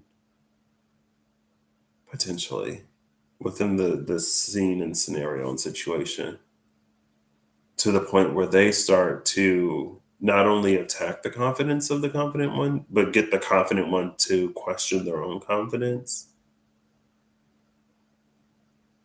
Just in the vein of that, like how we can so greatly admire or want something or someone, but then strip it of everything that made it what was successful, popular, well loved, well liked, whatever in the first place. It's like you're coming to me because you love my idea and because there are people that resonates with my idea. Regardless of what you know of the industry or whatever, if you could do what I'm doing, you would have already done it. If you'd had the idea, it'd be done by you. And according to your rules and metrics, it would be successful with whatever audience you market to. So to come and take my intellectual property, improve upon it because you know what people like, and then strip it of, again, it's that whole stripping it of everything that made people love it, and then like it's a failure because everything that made it successful is gone. And that's just like the energy of like abundance or whatever in general. Or maybe it's like the life that we envision or the dream that we hold dear. Like we dream of being some kind of celebrity, but we don't ever want to go outside of our homes or work with people or do like any of the things that celebrities do. When we want to be a successful business owner, leader, CEO, but we don't want to make any choices or decisions, or we don't want to be accountable for the choices and decisions that we make, or we're not like proactive, or like we procrastinate a lot, like we don't do things or get things done. It's like to get those dreams or to go wherever we're wanting to go, but carrying in an energy or having an approach that conforms to where we already are or what we think. Again, that would be the same as like stripping the confidence away from someone, or stripping all of the things that makes an audience resonate so deeply and support so fervently the things that they love, like stripping it of everything that made it successful and then expecting success. It's like, also, like, I watched on the flight a few episodes of this one show, and they're like, "Oh my gosh, we love your podcast, but here's some things that we want to change. Like, we want to change your entire voice, but we love your podcast. We know what people like." It's like, okay, well, the people who are watching me like me or like what I'm doing. So if you're asking me or telling me or suggesting that I completely change everything, like I already have an audience. You're coming to me. You know what I mean? And then you do the changes and it's terrible and everybody hates it. And then people are saying you sold out. You know, I don't know. Anyway, again, it's a metaphor. The Delta became the Marsh. It wasn't anything that could be owned in that way. It was obviously organic. It was alive. It was something that needed to be tended to.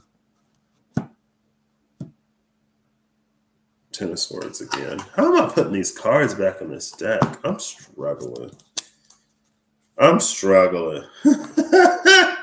Here we go. Goodness. But that's, again, it feels like that's what the ghostly leader is also realizing and recognizing. Three of Wands.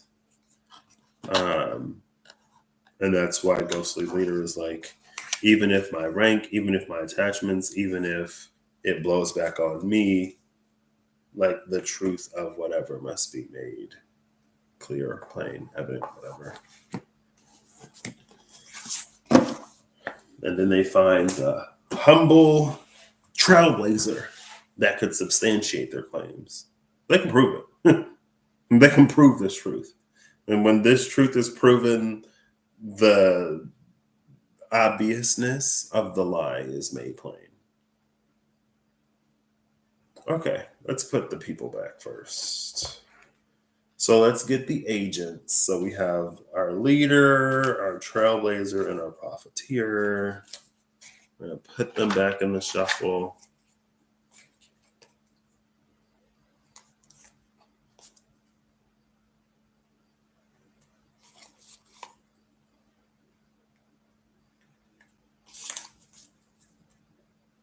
I'm also going to give this one a twist because all four sides say something else. I mean, am I going to get a final card? I guess, sure. It's nice to just see another card, you know what I mean? I literally just opened it. We had a silent flipper. A twin. Wait, a twin who? A twin, a doppelganger, an imposter, and a stand-in. A twin, an imposter, a stand-in, a doppelganger. Ooh.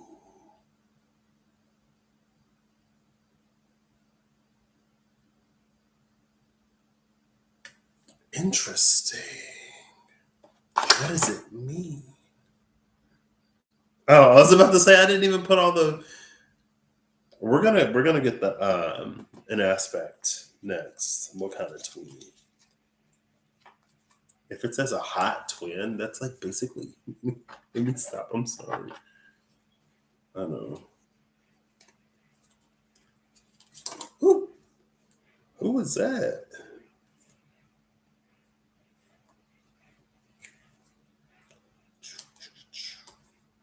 A greedy twin.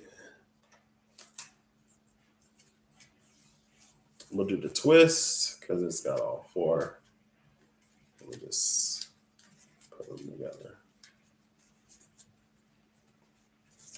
What kind of tween? Now I'm curious. Ooh, that's. Oh no. A disturbed twin, a cheery twin, and a hated twin.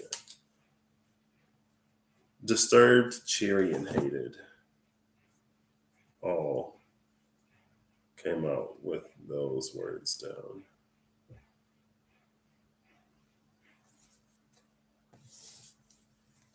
Ooh, she's given, what was her name? When she was like, there is no war in Ba Sing Se. It's any of those stories where they're like, oh, everyone's happy and everything is fine or whatever. And then like something happens and they're like, no, like everything is fine. There is no war in Ba Sing Se. Like, you did not see what you just saw. Everything is fine. And it's the level of cheery that becomes like disturbing because you're like, girl, I seen what I seen and I know what I know. So this mask that you're like, and the way that you're trying to gaslight me right now, for why? Oof. Next is the engine, I guess. I said for why. And let's see if the engine will give us for why.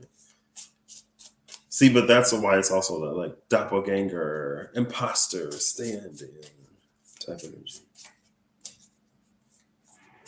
It's like you have nothing to worry about. Everything is completely fine. Just keep doing whatever, you know? It's like, no, see. I've seen too many of them. And I know something is up. Like, people is going missing. All right. The engine.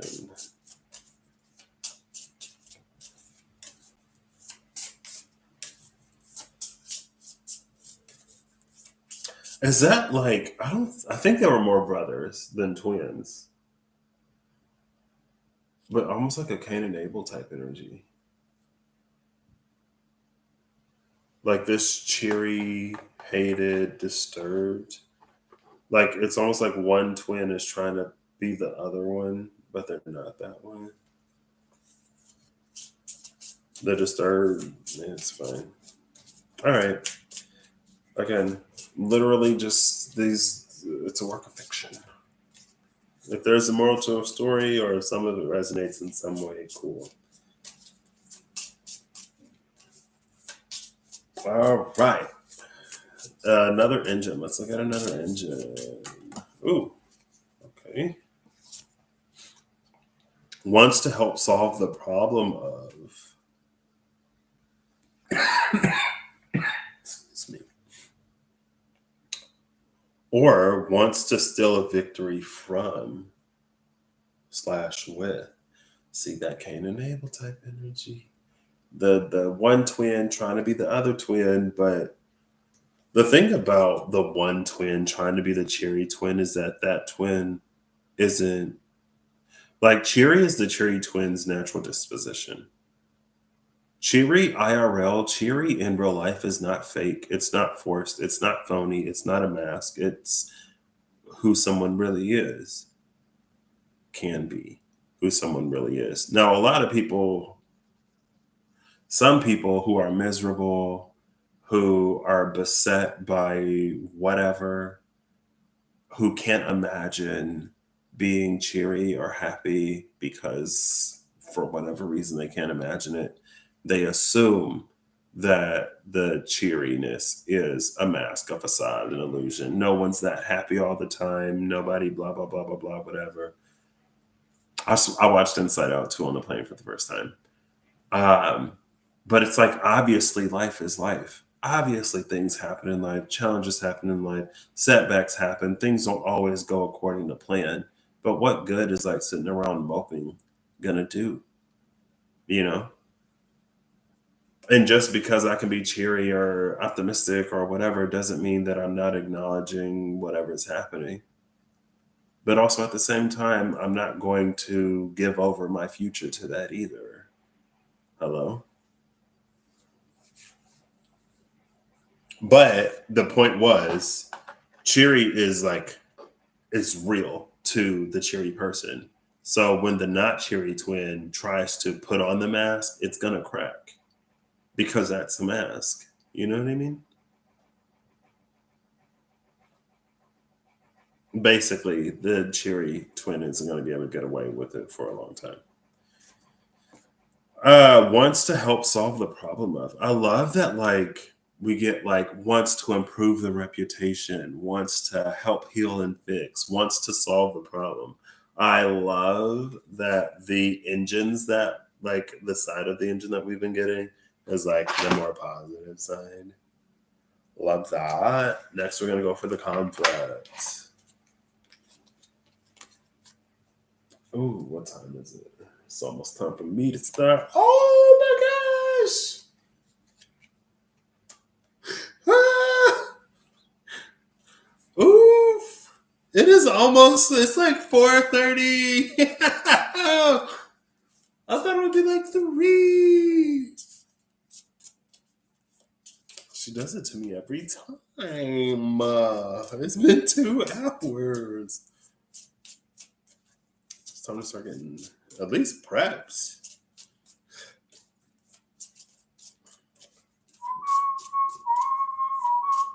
All right. Conflict. What's the conflict? I gotta go, so we're just gonna. But they will have to exploit prejudice. This is the side that came out. Bottom of the card is, but they will have to confront justice, either confronting justice or exploiting prejudice. Want to solve the problem of something, but they'll have to exploit prejudice. Having to exploit prejudice. There was another agent. We're not done. We're not done. All right, twin. So we saw the twin. We saw the twin that's not the cheery twin, an explorer, a diplomat, a trailblazer, a tourist. But this side, the explorer side of it came out. We just had the trailblazer. Well, anyway, what was I saying? Something about exploiting prejudice.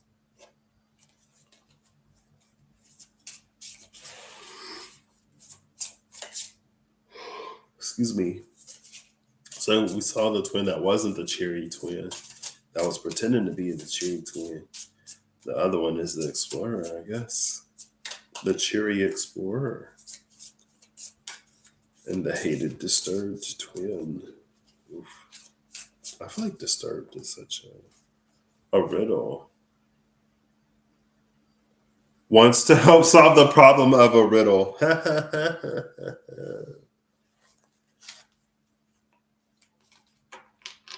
But they will have to exploit prejudice. I could see this being like something happened to the explorer. Whatever happened to the explorer is a mystery. And so the non-cheery twin has to like become the cheery twin in order to infiltrate. She's giving that one show Forks On. Instead of Forks On, it's Knives Out, Glass Onion. Just like saying no spoilers may be spoiler-y after saying that, but it's almost giving Knives Out, Glass Onion. She's almost giving that.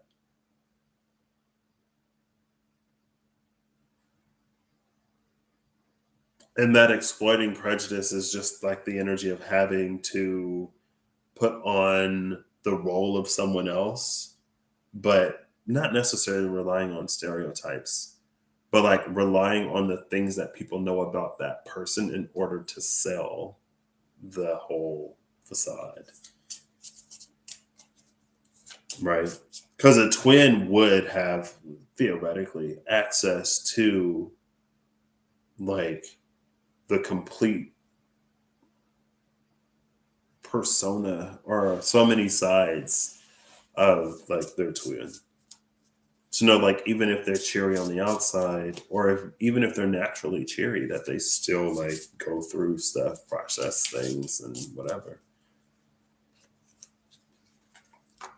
Wow, I didn't expect this to go all knives out on me. I thought this was something like Cain and Abel, but it's like, no.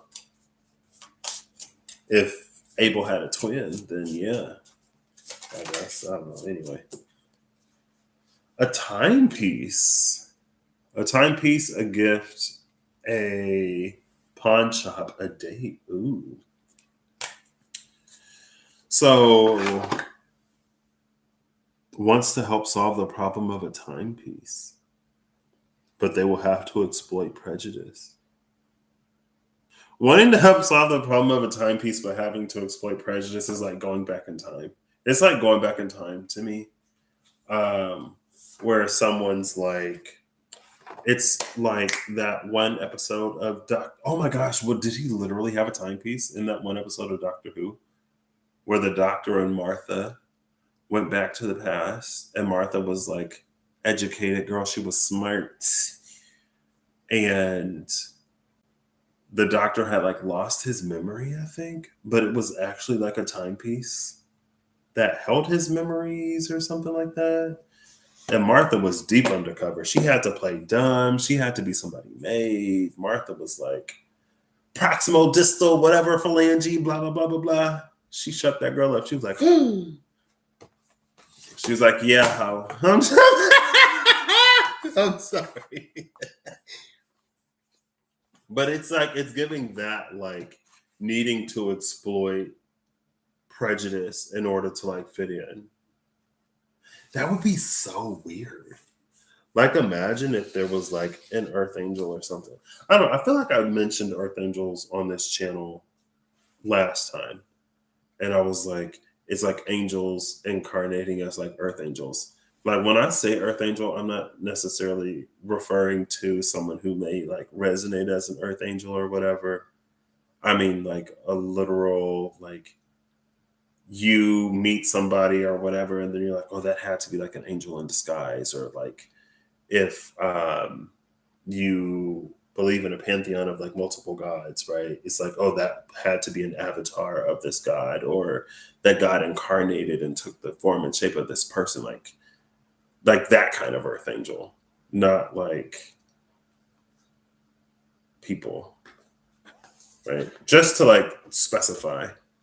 Um, so it's like, imagine an Earth Angel or like a god, an angel, or whoever who incarnates to like give somebody a message or whatever, but they incarnate at like a really like ew time. And so like, they have to pretend to be whatever in order to like fit in. You know what I mean? Like, imagine someone from today who's not racist in whatever part of the world they're in where racism exists, and they go to a point in time where racism does exist. So in order to fit in, like, maybe they have to like say stuff or do stuff that they wouldn't do, or else like either they'll be in danger or they're not going to go where they're trying to go. You know what I mean? Like that kind of thing.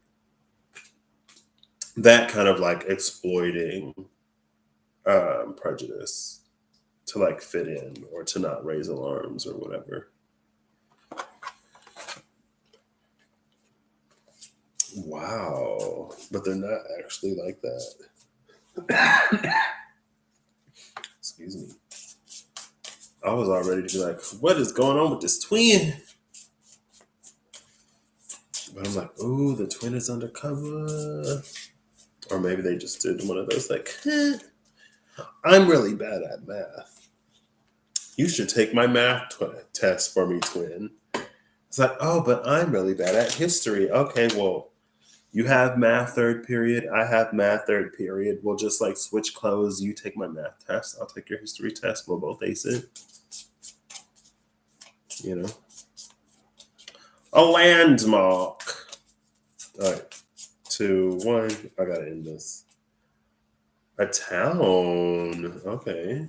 And then on the other side of the town, there's a volcano. I had a layover in Iceland, in Reykjavik. And I kept seeing the thing about the lava show. The temple in the point. Temple Point. Interesting. With Volcano Town. Yeah, they were talking about like lava, volcanoes. An advent. With the advent of sliced bread and canned meats. Vienna sausages. I haven't had Vienna sausages in like years at this point. They are declaring independence from their former ruler. A leader's sudden death is creating a power vacuum. Wow. So both of these. A leader's sudden death is creating a power vacuum. They are declaring independence from their former rulers. This is giving me an almost Claudius energy. Claudius was a good emperor in a string of really bad emperors, which meant that there could be more bad emperors after Claudius. Like there were some terrible emperors before Claudius, some really bad ones before Claudius. Claudius was a really good emperor. Claudius restored people's faith in whatever. And then there were more really bad emperors. So it's almost like if Claudius wasn't as good as he was when he was emperor, then people would have gotten tired of the whole emperor system earlier. And so here, like maybe there was a leader who assuaged a lot of concerns or worries. There was a leader who like made people believe that like governments and leadership could be good and actually care about people and stuff like that. But then when whatever happened to them that took them out of power, the people are like, okay, well, if you're not looking out for us like the good one did, then we're going to look out for ourselves. And that starts with taking out the trash type of energy. I love this. Like, it's almost going from the Marsh back to the Delta with this volcano town, with the town being on the bottom instead of the volcano. Yeah, because it had sweltering hot summers. And then we got this volcano. Oh my gosh, it is almost 5 o'clock. It's 4:43, now 4:44. That say 16:46. This say 10:43. My phone say 4:44. My phone say 4:43:26. I'm not gonna wait.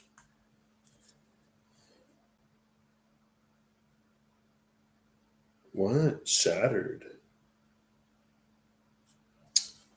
Okay. All right.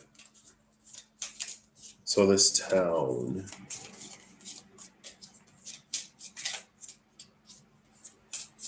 And we'll cut it, and then we'll take this side of peace. What? I love it. What? A town of peace. A piece of mists talking, not weights, but a piece is the one that came out. And again, I was like, it's given that like from the marshes back to the Delta. Because the town is here, not the volcano. After the death, a leader's sudden death creates a power vacuum, and the people are declaring their independence from the former rulers. That gives me the energy of the tower, I think, or the world. It may have been the world in the Diablo Tarot. That was last year, I believe. because it was that energy that was like there was somebody in power that was removed from power through some series of events. And there was a power grab by a whole bunch of different people to take that position. And in the end, no one got it.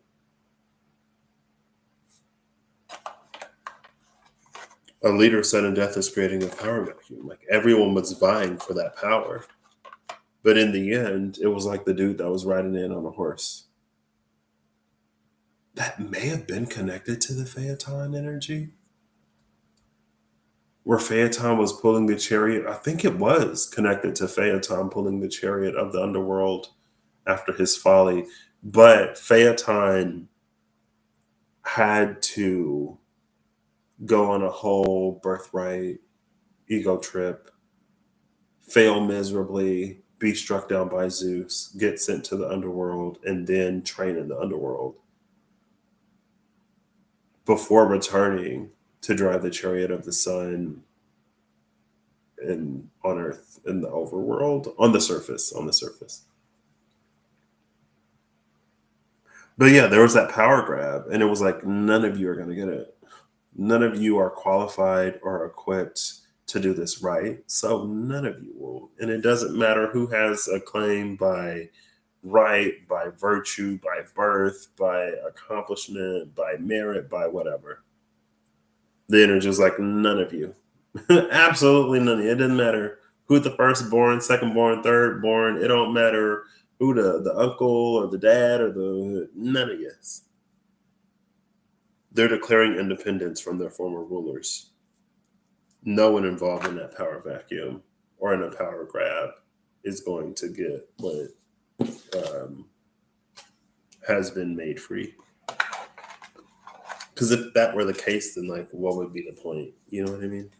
Again, it's almost that energy, but it's different. It's the opposite, right? Or it's like if they actually told the truth, right? A studio truly, genuinely knows what people like, or it's not. But I feel like if that were the case, they wouldn't change things. They would maybe like tighten things, offer suggestions. They would develop and refine the story rather than change it or modify it.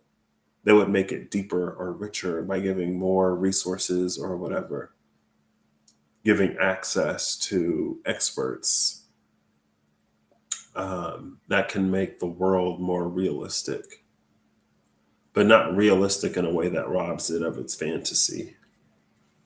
Realistic in a way that almost pulls our world into the realm of fantasy. Okay, all right. I really gotta go. I didn't even eat lunch. I didn't take my nap.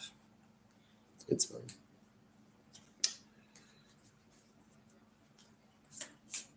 I know. Cut it. Founded by a child. Also, there's origin of an artistic masterpiece, origin of an unsolved riddle, shaped by a big collision or eruption. Origin of an unsolved riddle is interesting because we did see the riddle of the timepiece in the other one. Founded by a child. A town of peace founded by a child. Of course it was a child. Die.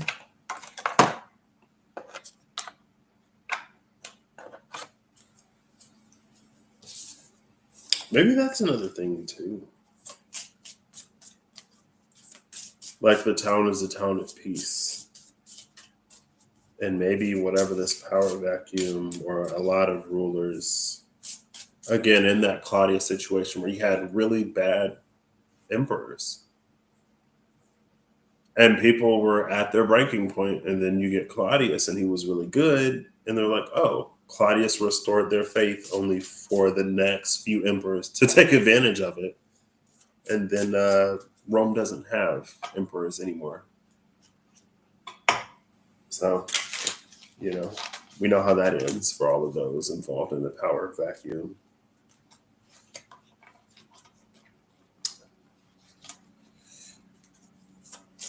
All right.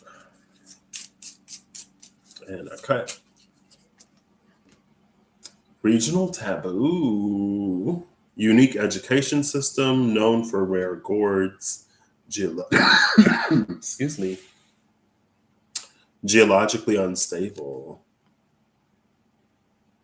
But regional taboos are when they came out. Wow. Is this town of peace founded by a child regional taboo because the world outside of it is not at peace? Well, maybe because of leadership. I don't know. All right. And then this is just the Barrens. So there's a town in the Barrens. There's a town of peace in the Barrens that was founded by a child, in which a leader's sudden death will create a power vacuum that will cause some to declare independence from their former rulers. This town in the Barrens. Again, it's almost that energy of like, it's almost like instead of trying to learn what makes something work, what makes something successful, and implementing things to make something else successful, someone just tries to like cash in on the success of the thing and then they kind of like ruin it.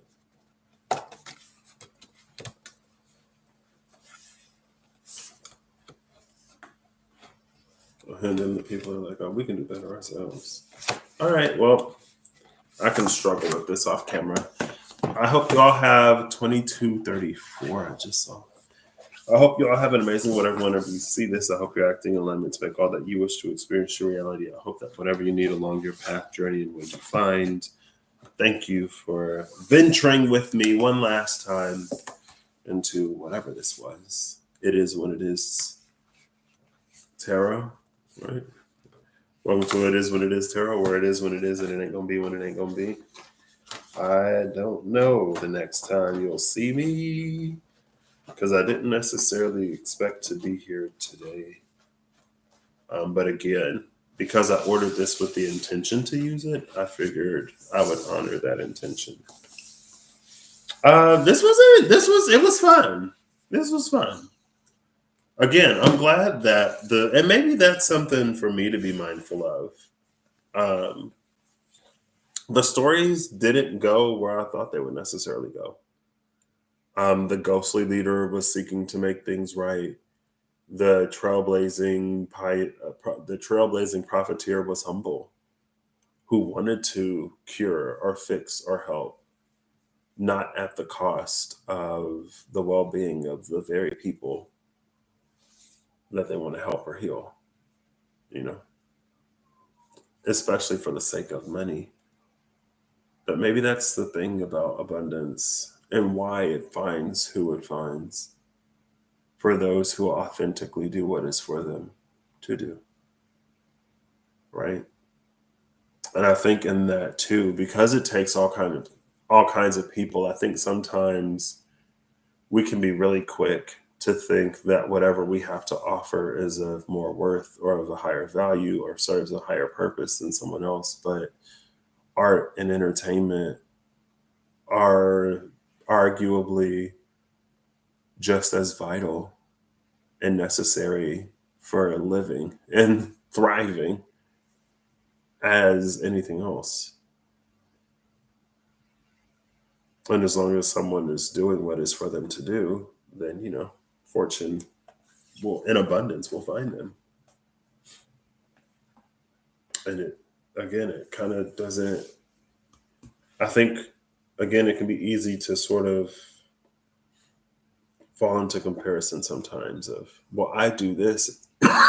Excuse me. 1 second.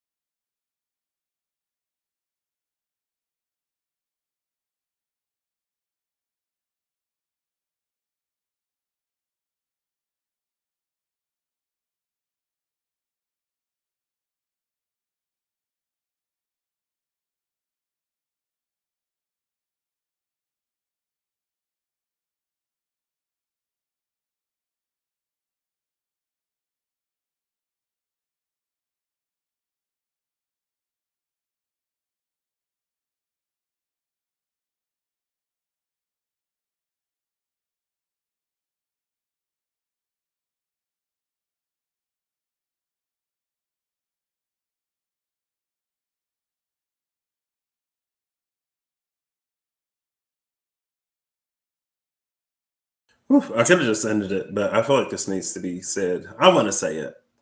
Um, I think sometimes we play comparisons and we can think that there's more value in what we do. And because we are so much more valuable than something else that is successful, we are entitled to or guaranteed um, even more success, or at the very least, similar. But again, there's different things for different people, and success is also relative. So if the entertainer or the artist is wildly successful, while the healer or the doctor or whoever isn't, again, the entertainer is entertaining as they should. And because they are in alignment with their path, they find that success. It's entertainment that gets some people through the darkest and most challenging times of their lives. So, for the doctor that feels that they are entitled to more than the entertainer is a healer. The entertainer is a doctor. The entertainer is the one who salves and sits with until their patient is better. And even when the patient does get better, they still hold the entertainer, the artist, in high regard and appreciation for what they help them heal and go through, right? No one thing is necessarily worth more than another. And so, especially for us to use that as a basis of who is deserving of what, if someone's doing what they're meant to do, if someone is in alignment and abundance finds them, that abundance is theirs and it is well deserved. And it doesn't matter what we think they're worth or what we think we're worth. I don't know. Happy North Node Pisces post full moon Cancer 2025 for y'all who celebrate at the new year. Happy almost Year of the Snake for those who celebrate at the Chinese Lunar New Year. And I guess y'all still got a few months to go for the folks who don't celebrate New Year until spring. Was that necessary? Not necessarily, but I think sometimes there are so many levels of complexity and intricacy when it comes to belief in reality that, yeah, I don't know. Anyway,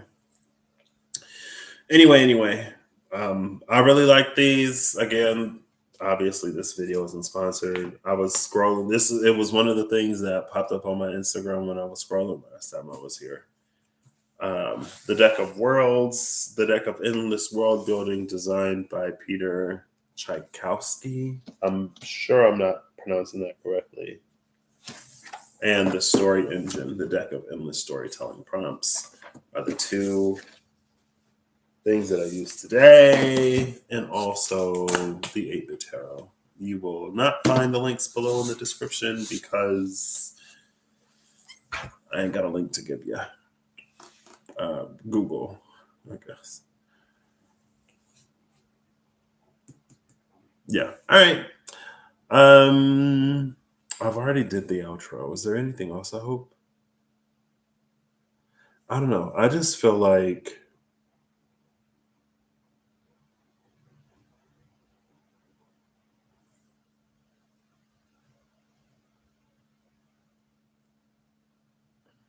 we'll ask Bixby to flip a coin. If Bixby says heads, I'll just shut up and get out of here. If Bixby says tails, I'll try to articulate, I guess. Hey, Bixby, flip a coin. All right, here comes the flip. Looks like it came up heads. Heads. All right, I guess I'm just going to shut up and get out of here. Bye.